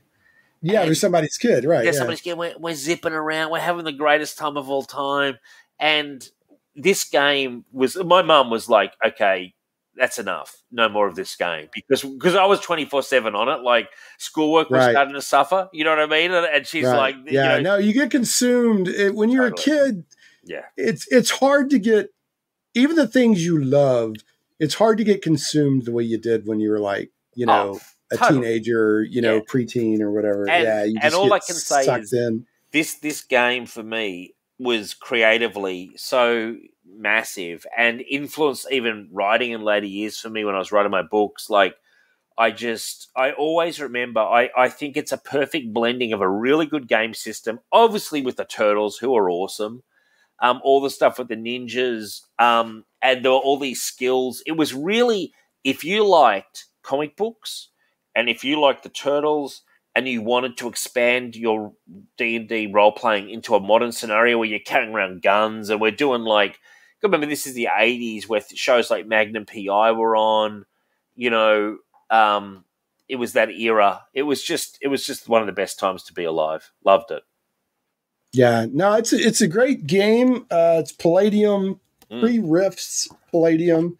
Palladium also, I think, did the Robotech role-playing game. And I can mention, I believe there is a Kickstarter for a revised edition. I've heard the new version of this is coming. Yes, I play a lot of. For the people listening, I'm still holding the book up and showing it to. Great cover, by the way, David. too. Great cover. Yeah, no, yeah, it's great. Yeah, I remember playing this back in the 80s. And, you know, going through and like all the character development. I remember one of the main memories I have, and the actual full name of the game is Teenage Mutant Ninja Turtles and Other Strangeness. Yes. So, and which I think is smart because they made it so that you didn't have to do the Teenage Mutant Ninja Turtles. You could just you build your own characters. So I had an armadillo. Armadillo Striker, and he had a red bandana. And Striker's even turned up briefly in some of my books that I've written. So he's made it all the way. He's made it all the way, man. All the way, yeah.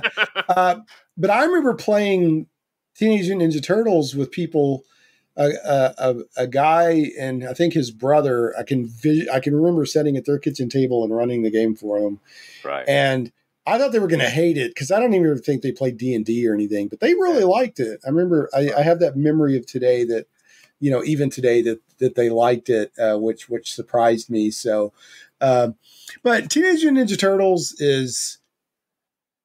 it's just a cool property in general. It's one of those properties that has survived multiple versions. It's gone from it started as a super gritty black and white comic book.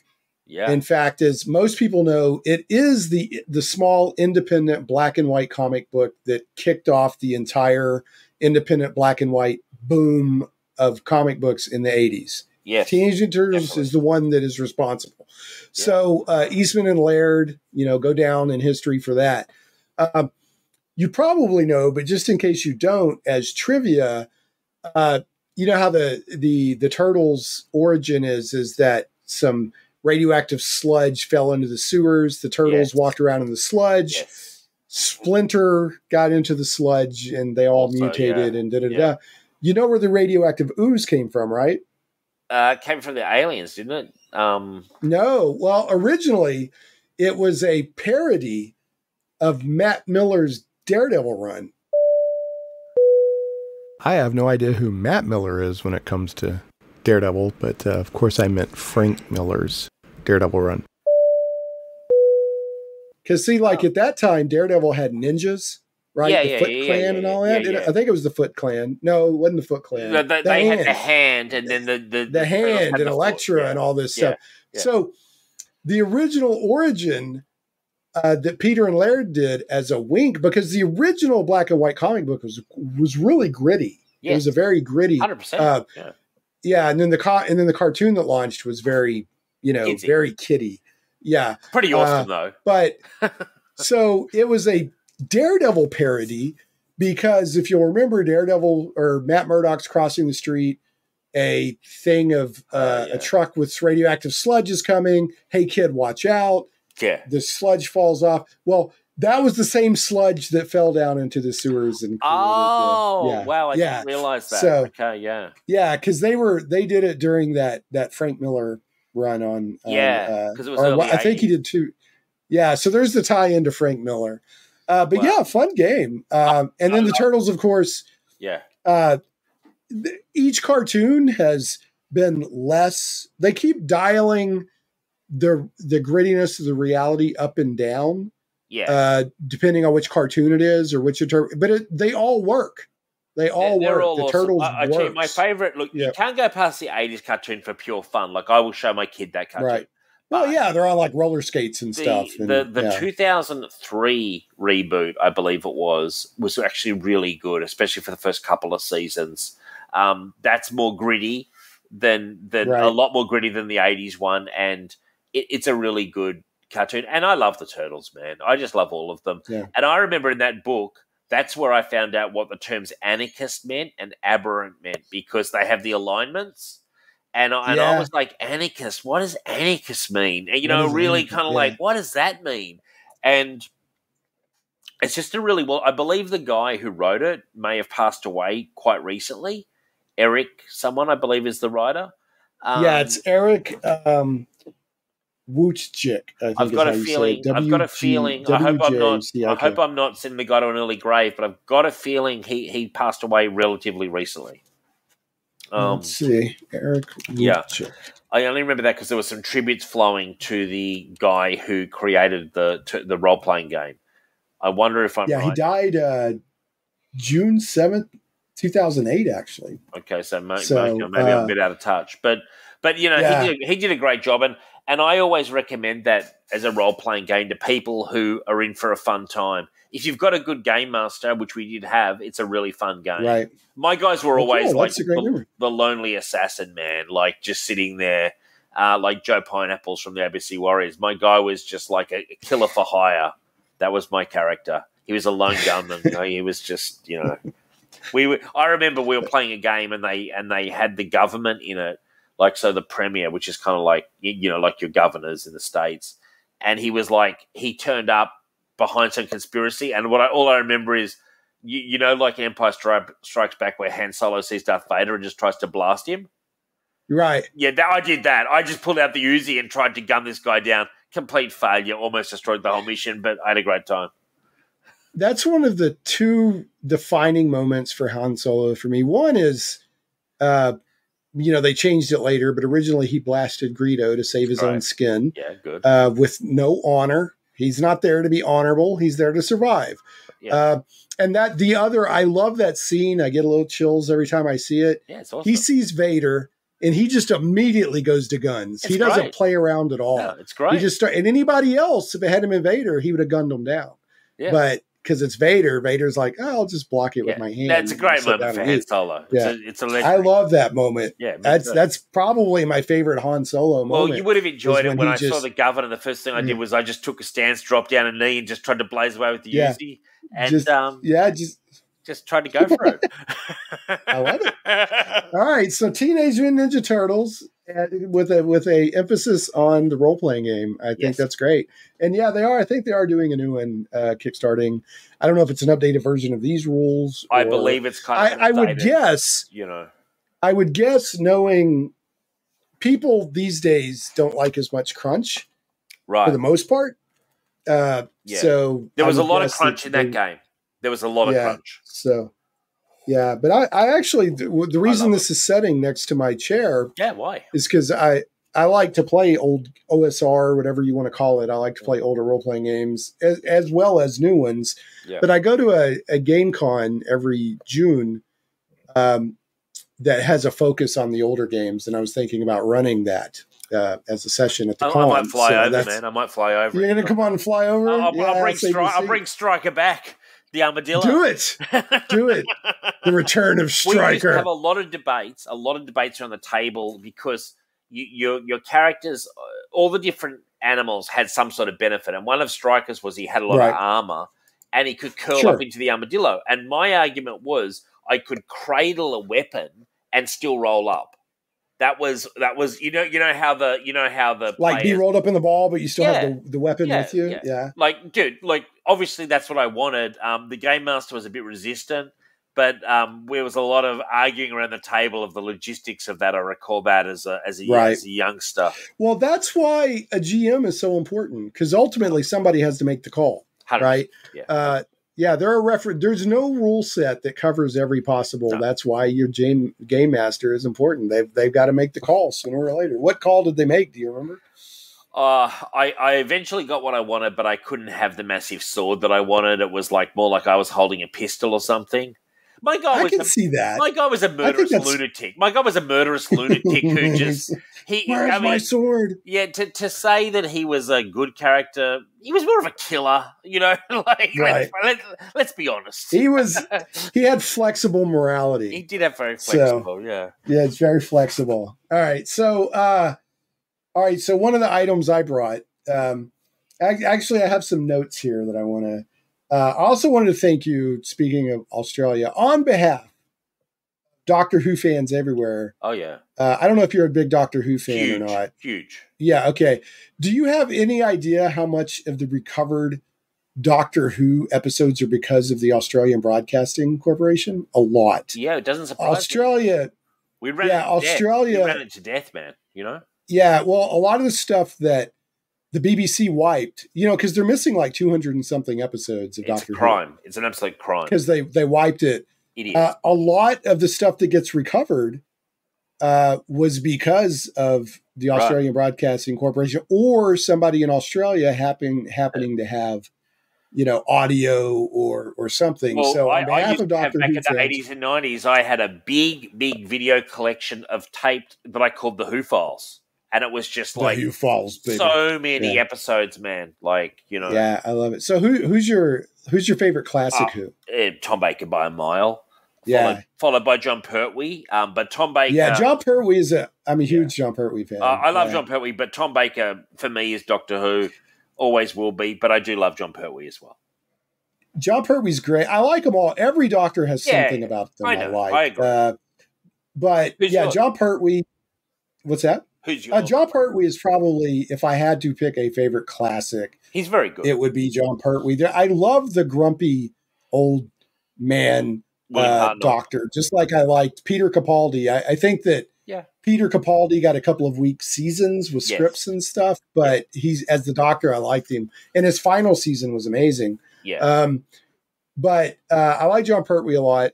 I've been revisiting Tom Baker, and I dismissed Tom Baker for a long time just because everybody likes him. He's like Bugs Bunny. You have to like him. But no, like he's pretty amazing. He brought some really amazing stuff to Doctor Who. I love him so much. Yeah. Love him so much. Yeah. Great. Yeah. So anyway, on behalf of Doctor Who fans everywhere, and I know that you're not the Australian Broadcasting Corporation, but on behalf I'm affiliated. Doctor Who fans everywhere, thank you, David. Oh, that's okay. Yeah, thank you, David. Well, I tell you what, I was a strong supporter of Doctor Who, and the ABC ran it for years and years and years and years and years, and repeated it. It was on after school every day for decades. So they indoctrinated us to love it, and we did. You know what I mean? See, we got it in the States on our public broadcasting. Yes, which is like if you go into a store and you have the shelf everybody sees. Then you have another shelf, and then you have a shelf kind of in the back. Yeah. That's our PBS. So, we didn't get the exposure to Doctor Who like you did in Australia, but it still has its hardcore fans, of course. And now, of course, it's much more visible. Do you have a favorite episode of John Pertwee, one that you think is like the favorite story? Because I know them all. That is a good Time Warrior is a good one with the Satara. Time Warrior is excellent. That's the one where it's like in medieval times, and they introduce the Sontarans. Yeah. They introduced the Sontarans. Interesting trivia from that. The guy that played the sort of archer kind of guy, I was thinking he should have been a companion, and turns out I was reading some behind the scenes stuff, and they considered bringing him along as a companion. That was Sarah Jane, I think, had been not long introduced. She was early on. The Time Warrior. Invasion of Dinosaurs is also a good one. From John Pertwee. I mean, he's got a lot of good stories. Yeah. I like the one. There's one where the spaceship comes down and there's like gold people and they promise. Terror of the Autons. No, it wasn't Terror of the Autons. It was Exos Factor. Yeah, I think maybe that was it. It is the gold people. Yeah, the aliens. Yeah. I like the scope of the story they were trying to tell. That's cool. The budget couldn't quite pull it off, but I like the scope of the story. The concept was cool, though. The concept was cool. Yeah, and I like the one. Probably my favorite John Pertwee is that Chinese agent. John Pertwee had to learn Cantonese for these episodes. Right. Let me see if I can remember any. I'm vaguely it's remembering probably, it. He's with the Brigadier. I love the Brigadier. Oh, Mind of Evil. It's where they're in the prison. Remember where they have the prison where the punishment is they suck all the evil out of the prisoners instead of executing them, but really he's trying that is a good story. And you know what? That's a story that I've probably only seen like once. I tell you another one that I loved as a kid was Inferno, where they go to the parallel world, and the Brigadier's got the eye patch and he's evil. Right. I'm a sucker. I'm a sucker for the evil parallel dimension. Well, that's why I love this one, and it's so funny because I'm a young kid, and I watched it, and I was like, this is how it is now. We're in the evil world. We're not going back. And my friends were like, and my dad was like, Dave, I think it's headed back. No, this is it from now on. This is the new format. I was all in, like, just and then it's like, of course, he goes back to normal, and that's where I realized that there was like an episodic thing, because I was like, wow, things have really switched up in Doctor Who. Right? Yeah. No, it's they might, they could do it today for a season. They might change it up like that for a season. But back then it was like, nope, by the end of the arc, we have to get back to John Pertwee's an incredibly good Doctor. And even though Tom Baker's my favorite, John Pertwee's right up there. There was just something that he brought to the role. A bit of flamboyance, adventure, humor. Yeah. He also had humor. He was a good actor. He had levels, Yeah. No doubt. Yeah. I never can get out of my mind, the episode where Patrick Troughton regenerated into him. I think that was an Auton episode. I think his first arc was the Autons. Yes, it was. It was. Right. You're 100% Spearhead from Space. Yeah. Spearhead from Space, right. And at that point, I think it was Joe Grant was the companion, I think. But anyway, he had a tattoo from when he was in the Navy. Mm. So it was like an anchor or something. And so you see John Pertwee running around in the hospital gown. Yeah. And he's got that tattoo. And I'm like, that's just so weird to see this Time Lord from Gallifrey with, but these days they would have figured out a way to cover it up. But back then they kind of considered this TV disposable. It's going to broadcast and nobody's going to care. And so anyway, we went and saw, it's been a couple of years, but they do, it's like Mystery Science Theater 3000, but it's called Riff Tracks, right? Where they, and we went and saw that at the theater live, and they did the 5 Doctors, and they riffed on it, and it was pretty funny. So, that's cool. Yeah. That was cool that they brought them all back. I know it's a pretty generic story, but it was fun seeing them all together. Yeah, I love that stuff. I mean, I'm the perfect audience for that. I'm like, this is great. I love it. And John Pertwee was there, and Patrick Troughton was there, and that was just great. Yeah, I think they had the different actor playing the first Doctor. The first Doctor. They had a different actor for what, and they had a Waxworks Tom Baker for the publicity photos. Yeah. They had, because he wouldn't. He's like, that was the one thing I don't like. I mean, Tom Baker was a genius actor as the Doctor. Yeah. But like, he's like, I'm not going to show up for the. It's like, come on, man. Yeah, I wish. Look, I wish he had. But I think maybe it was a little too soon after his run. Yeah. And, I think in a perfect world, Shane, that would have happened, Yeah. And we would have had him with everyone else. Yeah. But that picture is classic when he's like, they're goofing around with a big wax Tom Baker. And there's a goof one where John Pertwee's kissing his hand and stuff and like doing all sorts of stuff. Like, it's pretty funny. It's pretty fun. Yeah. Yeah. You know who else is a good actor is John Pertwee's son, Sean. He certainly is. I like Sean. He played Alfred in Gotham, I believe. Yeah. He was Alfred in Gotham. He pops up in other stuff every now and then, but I think he's got that same. There's a energy bit of gravitas. Yeah, gravitas. Something that his dad had. Yeah. So, anyway, now, do you have a favorite modern Who actor? Oh yeah, no, I like Modern Who. My fiance and I really like Matt Smith and David Tennant a lot. Like, I think they're really good. Well, David Tennant is the Tom Baker of the new era. Yeah, no, and I really like him, and I really like Matt Smith. So probably slightly Tennant over Smith, but not by far. I thought the lady really was poorly served by her stories, because I think she had all the ingredients. I agree. I think she had all the ingredients to be really good, and I liked the way she played the Doctor. I just felt her stories really let her down. I loved the way she played the Doctor, because so on the new Who, I liked you gotta like David Tennant. He's so good. He's great. I like Matt Smith, but he's so manic. I have to take a break from him on occasion because he's just he's over-caffeinated. Yeah, he's very manic, but he's very good. I think Matt Smith had some of the best companions. Yes, especially the Pawns. What's Amy Pond? Yeah, and Rory and all that. So Capaldi, I liked Capaldi a lot, but like I said, his first 2 seasons, I don't think that they gave good him actor. Good script. Again, I think his stories were a bit of a, I think they leaned into the wrong areas at times with him. Yeah. Well, they just did weird, but his last season was good. Was fan when he had Bill and he had, is it Nardole, I think, and the Master was locked up in the vault and all that. So good. It was good. Jodie Whittaker. That's her. Yeah. I liked, and again, as I'm not trying to be angry white guy. I wanted her to succeed. Me too. I wanted her Who to knock it out of the park so that people wouldn't be like, well, a woman ruined Doctor Who. I didn't want that kind of reaction. And her as the Doctor was great. I love her personality as the Doctor. I love they didn't sex her up.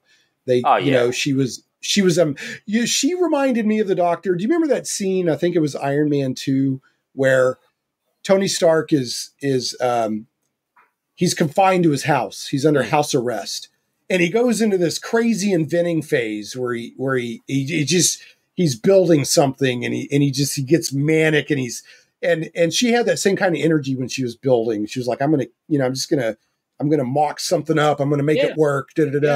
And I liked everything about her. I liked her companions. I liked the 4 companions they gave her, but her stuff just. I've watched like the first season. I've watched about half of the seconds. None of her stuff just grabs me. No, it's some pretty bad storytelling most of the time. Yeah, there's a good Sea Devils episode which I quite like. A one-shot Sea Devils episode just before she regenerates, which is probably the best she did. But she was poorly served by the writers.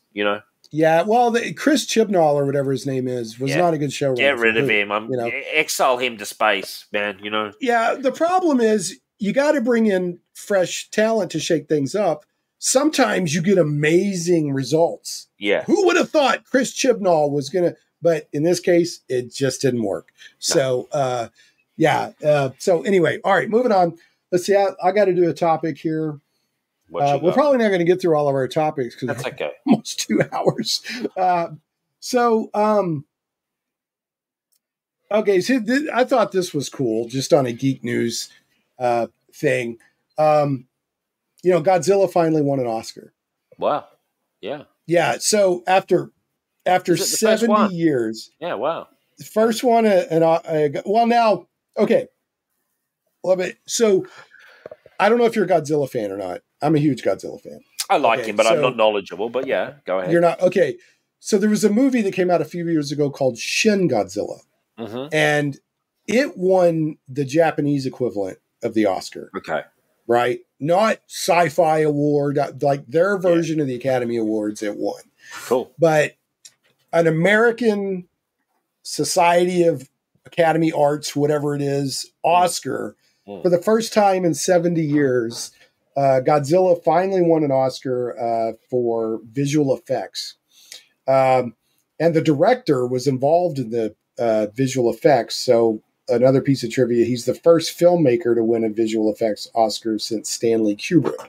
So, but yeah, got best visual effects for Godzilla -1. Yes, which I do want to see, actually. I have not seen it, but I want to see it. It's very good. I think it's very good. Yeah. I like Shin Godzilla, but if you haven't seen Shin Godzilla, I urge you to rush out and watch Shin Godzilla, because Godzilla works best when Godzilla as the monster is a metaphor for something else. Mm-hmm. The first Godzilla movie was a horror movie that was a metaphor for Japan getting the atomic bomb dropped on them. Okay, Right. It's straight up metaphor.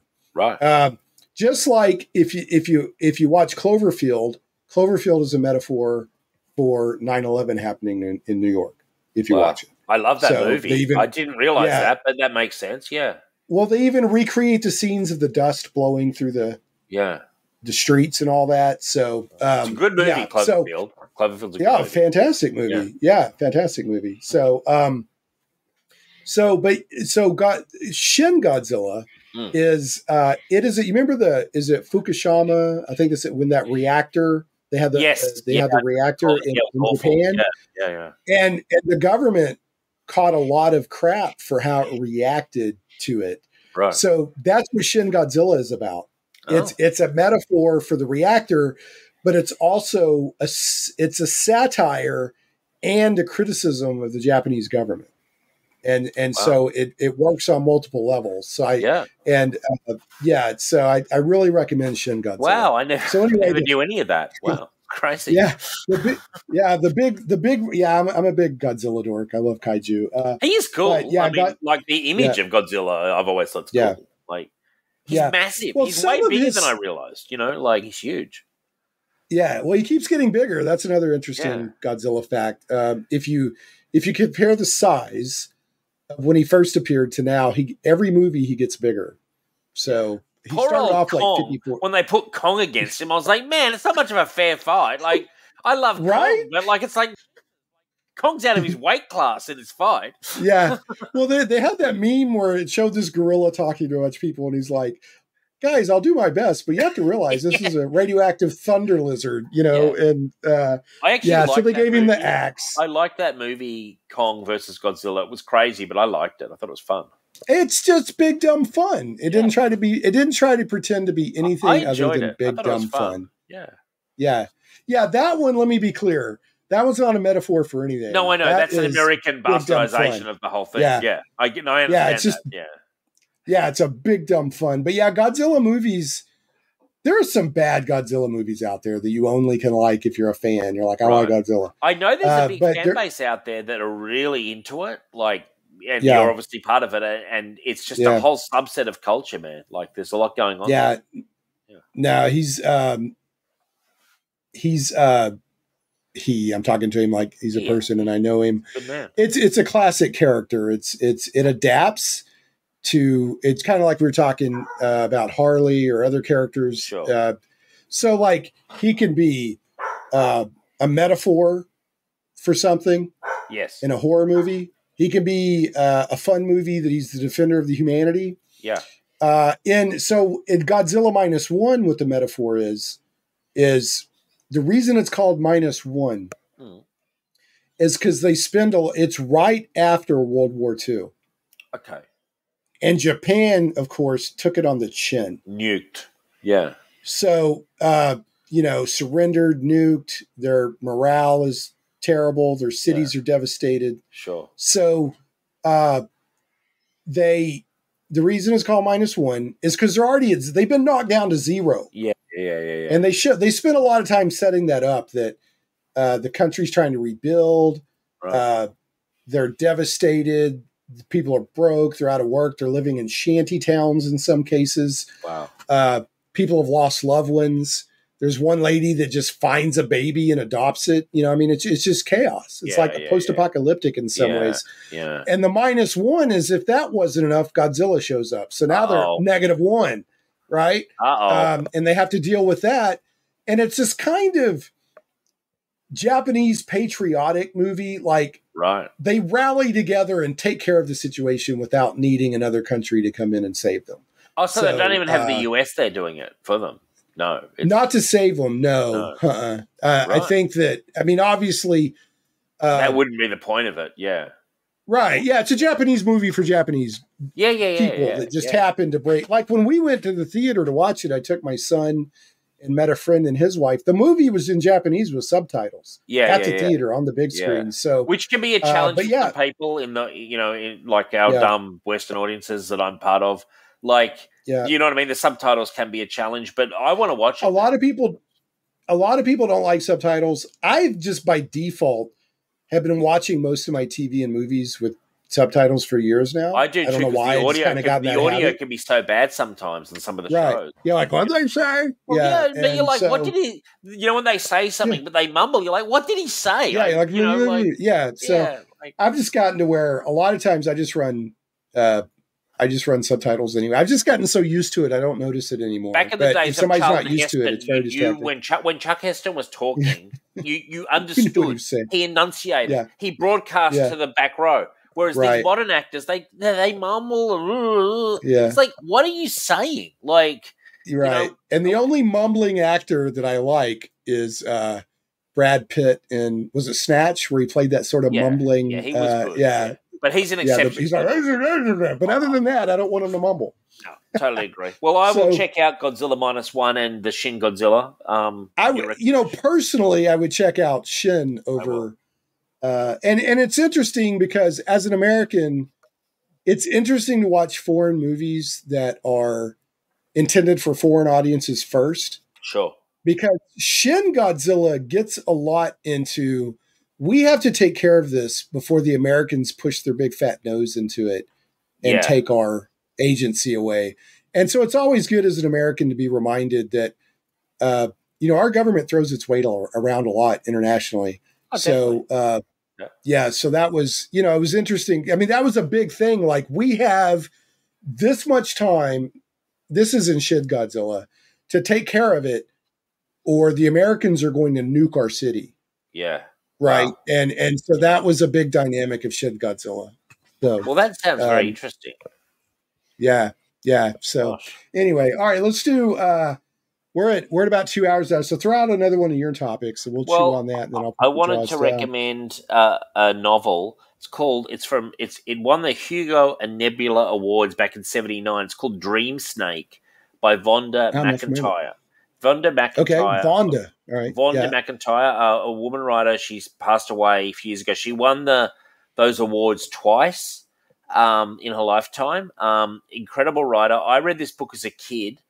My mum got it for me, and to be honest, it's a book it's basically, imagine your generic post-apocalyptic world, but it's very much of a character story. She's a healer called Snake, and she has like a cobra and a sort of another snake with her that she uses to heal people. She's literally called a healer, and she has an alien snake that is almost puts people in like sort of dreams and stuff, and often helps them die more peacefully.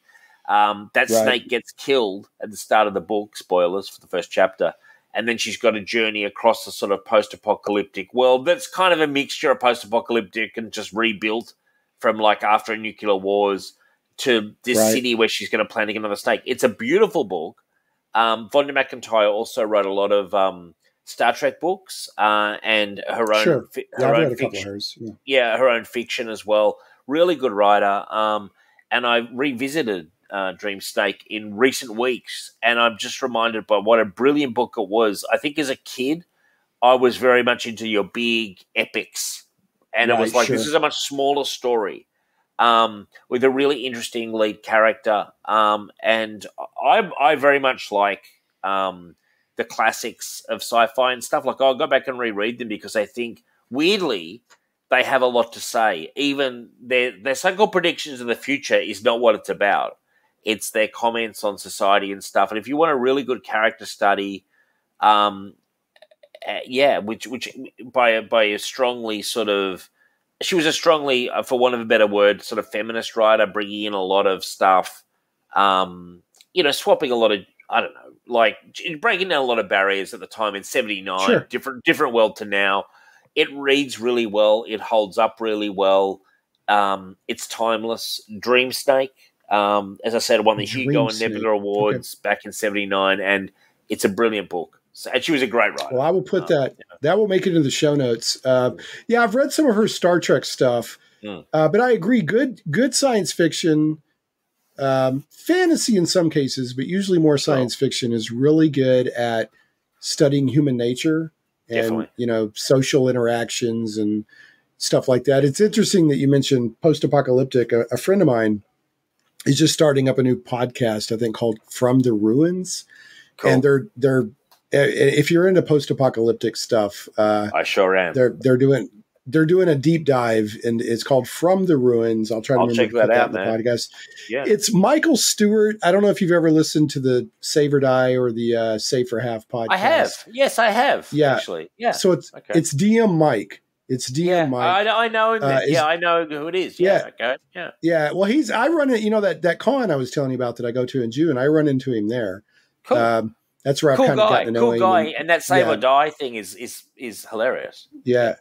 Have you listened? I did. I don't know if you listened to the episode of Shane Plays a while back where I had George McDonald, the guy that did the Champions RPG on. Yes, I did. Yes. Michael co-hosted with me on that. So that was a good episode, man. But yeah, if you're if people out there are into post-apocalyptic and they get into it, they're like, what is apocalyptic? What is post-apocalyptic? They get really like Judge Dredd. Love it. Inside the cities, that's dystopian. But outside the cities, that's a post-apocalyptic. So they really kind of break down. Well, the thing with Dredd, which you forget because it's the city's so big, outside the world's on the brink of death. Yeah, it's a wasteland. So and Judge Dredd is one of the great. A lot of people forget Judge is a fascinating read, but it is supposed to be an indictment of fascism. So, it's part of it. There's a satiric element. It started that way. Yes.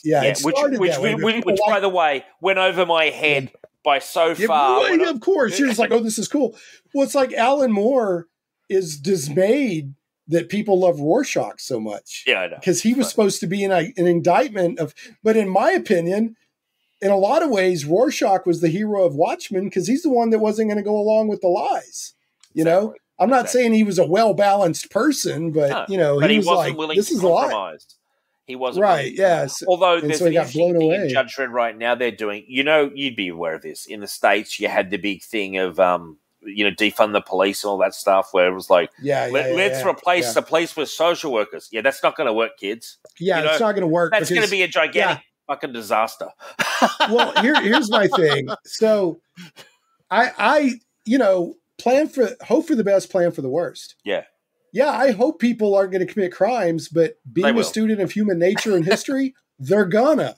Yeah. And, you can't appeal to people's better nature because it's never worked. There's never been a society where everybody held hands and sang Kumbaya. Yeah. And it exists in fantasy. Yeah. It exists in the song John Lennon wrote, imagine, but that's about where it exists. Like, it'd be nice. We would love it. Yeah. Now, here's the point anyway. So, defund the police. Unfortunately, someone in 2000 AD thought it'd be really interesting to do that into the judges. So they're going to defund the judges. And I'm sorry, like, I know about 2000 AD. I know there's a satiric element.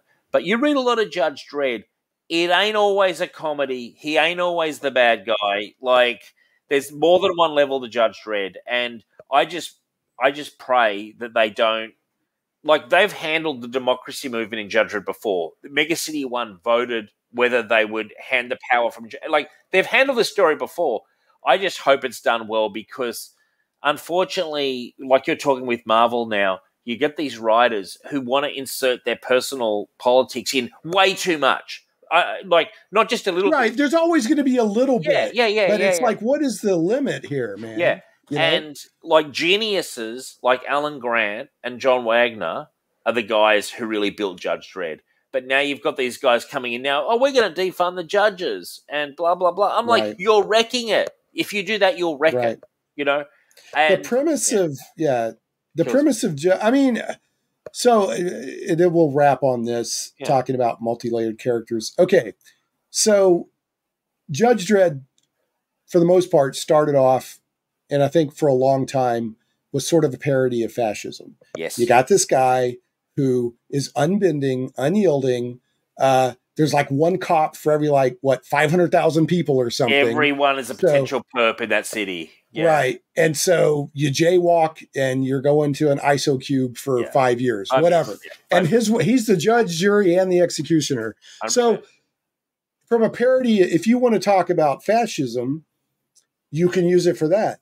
Or you could use it and say, what's it like to be one of these judges that has to be inflexible, in a world full of imperfect people. Well, he's like Matt Dillon in Gunsmoke as well. Matt Dillon in Gunsmoke, someone like that. Like he's a paragon of virtue in a corrupt scenario, And I just want to say, I'll get Rotten Tomatoes thrown at me for this. I'll be the iconoclast. The Sylvester Stallone Judge Dredd movie was actually pretty decent up until the point that they introduced his twin brother and it turned into all this other stuff. The first 20 or 30 minutes in that movie. There's a lot of good stuff in that movie. The first 20 or 30 minutes is a pretty straight up Judge Dredd story with great set design and costumes. Yeah, and definitely. Then it goes off the rails with all this other stuff. Rob Schneider doesn't help matters as well. Yeah. They turned into a funny buddy cop movie and da-da-da-da. Of course, everybody loves Dredd that came out. It's also good. Yeah. I wish it was. I want more. Give me more. Yeah, give me more, baby. But I mean, ultimately, I'm still one of those people. I just think my favorite Dredd moment is like gaze into the, whatever of death, and he's like gaze into the fist of Dredd, and he punches Judge Death right in his skull and shatters it. So that's another very like I'm an uncompromising.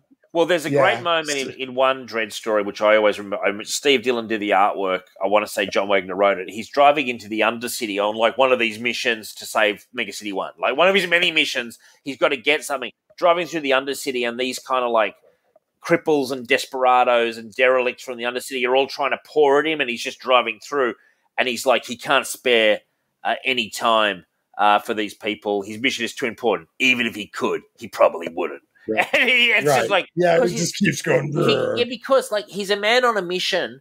His responsibility is to Mega City 1. It ain't to the derelicts in the Undercity, And that's Judge Dredd. He's a man of fixed purpose. He's kind of like, it's almost like there's an element of Dirty Harry in there as well. Yeah. Oh, big time. Yeah. For sure. No, they blow the perps away. Yeah. That's the only way to deal with this. I've said to Chuck Dixon before. I said, reading, not just as a kid, for years. When they said to me, "Oh, it's all a parody," I was like, "Huh?" I was like, "A parody." I think it started. It started that way, but it went over a lot of people's heads, including mine. Yeah, and I was the only reason I even the bad guys. That's his job. Like, I was taken seriously, but it's a great as Paul Kupperberg says, and I've had Paul on the show. He's a well-established comic book writer with a long history. He's also very liberal. And so he sees that stuff. He'll call it a right-winger's wet dream, Right. So like he wrote, and I like Paul a lot, I can differ with right people guy, on actually. Pennywise. And still be friends, because #adult, I'm an adult. Definitely. But yeah, he wrote Vigilante, which was, basically, and he was like, he hated the character. He's like, so he represented him as a wacko. This guy's a whack job. Yeah. And I think he ended up having Vigilante kill himself. It was like, wow, okay, we're going dark here. Paul Kupperberg. He did. I'm pretty sure he wrote that. Paul Kupperberg's a good writer and a good guy. He's had a lot of great runs. I recommend, if you like to dig into the minutia of comics, he kickstarts these books where he interviews, like this one, he interviewed Howard Chaykin, Tony Isabella, Paul Levitz, Joe Staten, more, and he interviews them, and then it's the transcripts of the interviews. Big names. And so he's got 2 or 3 of these books out. I live on this stuff, man. I love this behind the scenes. But this one's called Direct Conversations. Direct Conversations. I do follow a bit of Paul Kupperberg stuff, and on his he does a lot of podcasts, and he's always interesting. Yeah, very interesting. Yeah, he's very interesting. Yeah, but he's definitely lands on the, we're always talking about, Mike Barron and Chuck Dixon. Like Paul lands on the liberal side. Yeah, he's on the opposite dude, side. in all fairness, man, I drift around. I don't really have any fixed basis. Who cares at the end of the day? You know, this obsession, Tell me a good story. This obsession we have with who the writer's voting for. I mean, it's I couldn't care less. I don't care. You know, I don't care. Yeah, like personally, like that's one thing I've had to do as I get older. I separate the person from the creation. Yeah. I'm here to enjoy the creation. I don't care what I guess there are limits. I don't know what they would be.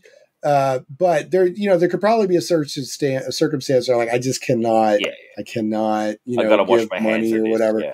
Yeah. But for the most part, I'm there for the entertainment. I don't care what the guy thinks. In fact, we've had on the show, we've had Chuck on like 20 times. We've had James D. Mateus on several times. Brilliant guy. He's a liberal, like all the way. And honestly, after Chuck, he's probably my best guest. You know? Yeah. I don't care because he tells stories. He remembers things. He's got a sense of humor. Blah blah blah. You know, like at the end of the day, the body of work speaks for themselves. You know? Yeah, well, Tony Isabella is very liberal. I've had him on twice. I talked to him about comics once, and he's a big Godzilla fan. Sure. But he's like, you can always find common ground as adults, and like, he's like, some people would go, oh, he's a liberal and dismiss him, but like Tony's like, I think that we should have characters that represent our readers. So if we have readers that are, and Tony Isabella, as far as I know, is not a Christian. Right. But he's like, we have readers that are Christians, so we need to have a Christian character, or at least have that element so they can relate to it. He had Johnny Blaze, the ghostwriter, going to church. Did he really? And he basically introduced a character that was basically Jesus. So really, I mean, that's more fair than I hear a lot of other writers doing. I think it sounds interesting, frankly. I'm all in it for the story, man. That sounds like a fun story. I might check that one out. Yeah. And Johnny Blaze, for me, the original and the best ghostwriter. So yeah. Yeah. Well, the other guy, the new guy that has the cars, has grown on me, but I'm Johnny Blaze. What's his name? Is it something Rodriguez? Robbie Rodriguez? Is that right? Yeah. Yeah. Reyes. Is it Reyes? Reyes, yeah. He's good. He has grown on me a lot, but and now they turned him into the all rider where he could drive anything. So they had this moment where like he ran into Venom and he's like, yeah, no problem. I'm just going to drive your symbiote. And he took over his symbiote. So they've made him like, it was actually kind of one of those, those cool comic book moments you have, like when you were a kid in the 80s. You're like, oh, that's so cool. Yeah. It was a cool comic book moment, but they made him too powerful, in my opinion. He's the all-rider. Right. So, wow, I didn't. All right, I got to wrap this up, man. Just out of respect for you putting the time in, what was your third topic going to be? It was just to say something that I know is close to your heart, Pull of Radiance and Secret of the Silver Blades. I just want to do a shout out to those original computer games. They blew my mind. Oh yeah, baby. Yeah. And I hear you mention it to sometimes the creators, and they're almost surprised that you mention it. But I am with you. They were my building blocks into playing computer games, and I still think of it, man. And they're great fun. And you know what? I've never played the last one, Pools of Darkness, and I have it on my computer. And I am going to sit down one day and play through it. Well, why not? To finish. Yeah, those gold box SSI games are great. I have an ongoing game of Pool of Radiance that I fire up right now and continue playing every now and then. I seem to end up playing it a lot on Thanksgiving when I'm visiting. It's a great game, man. Basically cleaning up the slums and then going all the way to the castle. Yeah. And Tyrannaxis. It's great stuff. The first time, you probably heard me say this, but the first time I saw Pool of Radiance, like my head exploded because I was like, oh, I can play D&D and I don't have to have a group or a DM. 100% and when I was growing up, it was hard to always have. Out of all my friends, even the ones that play D&D, I was more rabid about it than anybody else. Me too. So we didn't play D&D anywhere near as much as I wanted. You couldn't corral them. It was like herding cats. Yeah. Yeah. I remember one time I got so mad. I cried. That's how mad I was. Oh, dear. I was like 11 or 12. Yeah. And they had said, I'd said, hey, let's play D&D. And they said, well, let's play basketball. And so the agreement was if we played basketball for a couple hours, they played D&D. So I played basketball for a couple hours. Yeah. And it was time to finish basketball and play D&D. They welched and didn't do it. I got so mad. I was like, I was really mad. Well, no, those games I wasn't crying like I stubbed my toe cry. I cried because that's how mad I was. I have a question for you. In Pool of Radiance, you know when you go to find Tyrannaxis in the castle at the end? You know, he's in the castle. There's actually like a clone of him that you can meet. Yeah. And did you ever meet this clone? He's like a he looks like him, but he's like super depowered. We encountered him on our first run through, and we thought we'd won. And it's like a clone thing. I don't think you always meet him. I think he's sort of like almost like I don't think I've met him. Or if I did, it's been so long. Oh, dude, I always remember it because it's such a beautiful little bait and switch. Also, something it is because you think you've won. Yeah.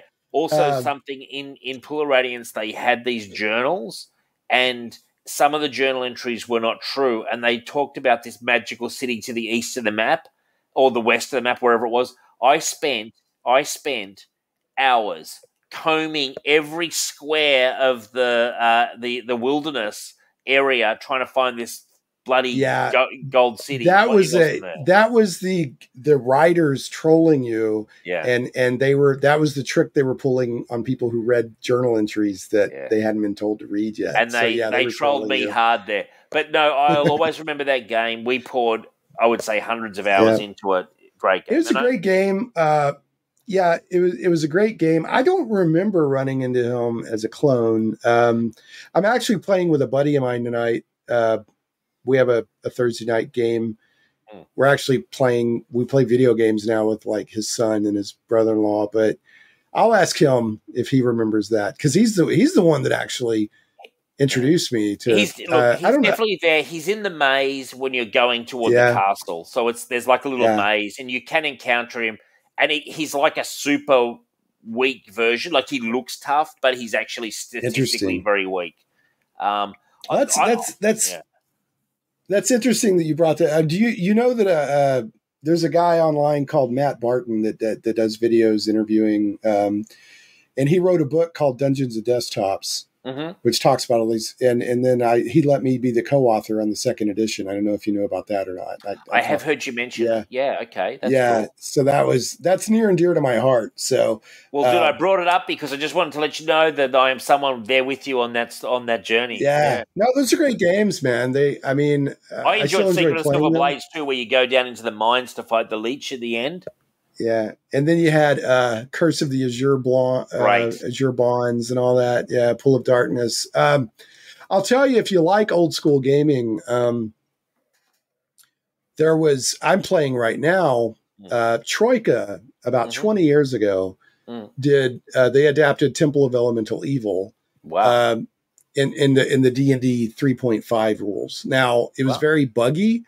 Yeah, but they've had these people come along, the Circle of 8. It's like a fan community, and they fixed all the bugs, and they put out a fan mod so that as long as you have a legally obtained copy of the actual game, you can install the Circle of 8 mod pack. It fixes all the bugs and adds extra content. Wow. And I'm enjoying playing that. It's just doing this huge dungeon crawl through the Temple of Elemental Evil. So I've been doing that. Sounds like fun. Do you play modern games like Assassin's Creed and stuff? Because I'm a huge Assassin's Creed fan. Do you play any of that stuff? Some of them. Some modern games I'm really into. Yeah. But if it's a twitchy game, an Assassin's Creed, Baldur's Gate 3? Baldur's Gate 3 is great. Oh, yeah. It's just ridiculously good. Yeah. It's so good it's silly. It's just ridiculously good. Yeah. Ridiculously good. I mean, that's one of those games that pushes the whole genre ahead, right? Because it makes everything else that looks like it's out, behind the times. But yeah, what I was going to say about the Circle of 8 mod pack, you can also there's a content pack for Keep on the Borderlands, so you can also play Keep on the Borderlands. So can you get that stuff on Steam? Is that on Steam? Yeah, you could go get. Well, what you do is you buy the original Temple of Elemental Evil Troika game from GOG or Steam, probably GOG. I'm not sure if Steam would have it. Sure. And then, for hardly anything. I don't know how much. And then the mod pack, Circle of 8 mod pack is free. Like I said, I'll try to remember to put a link in the show notes. Well, man, you've been a mine of information. Didn't know about any of this. Yeah, right. I was going to ask, you gave me a chance to promote my book. What you mentioned earlier, I wanted to remember to ask you. You said you've written some novels. Now, I've written three novels. The Des Moines series. The latest one was Des Moines Soul Fighter. She's a wandering sword for hire, and she's split between one reality and this fantasy reality, Firethorn, and she's trying to resurrect her dead lover.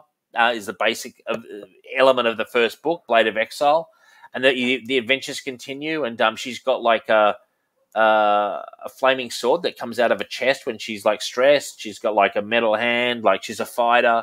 They're intense books. Look, I strongly recommend people check them out. Yeah, Des Moines Soul Fighter. I've written 3 of them. I'm working on a 4th one now, which will come out. I've got a baby on the way, so it's not going to come out until well into next year.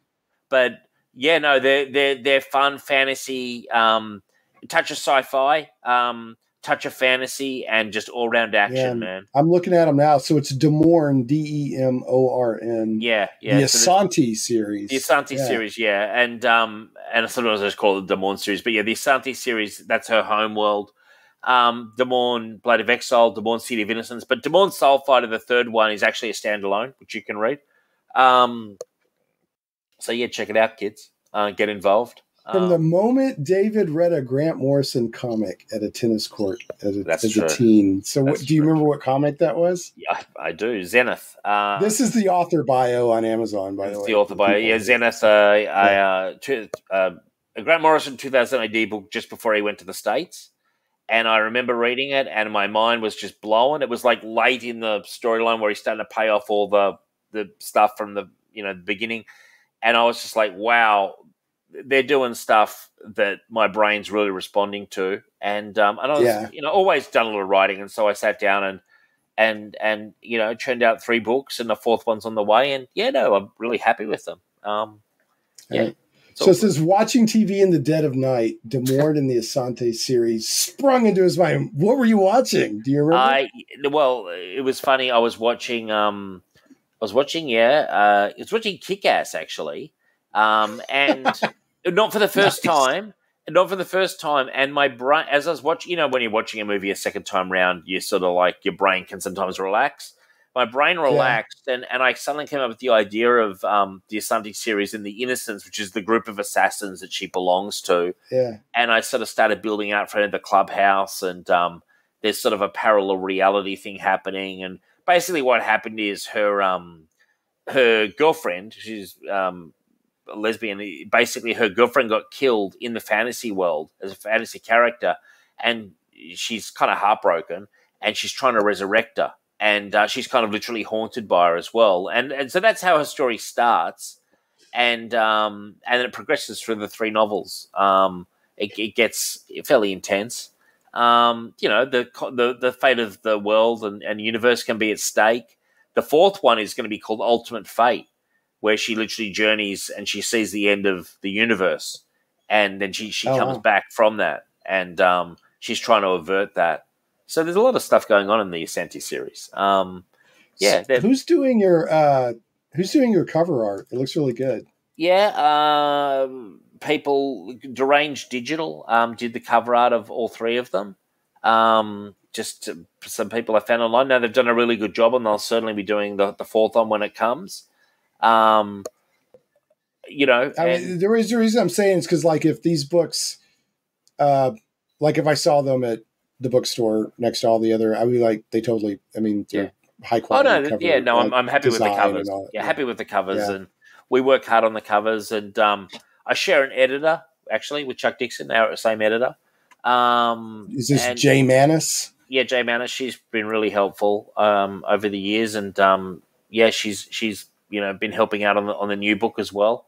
But they're fun, man. Like, to be honest, like, I'm super busy with work and super busy with the show.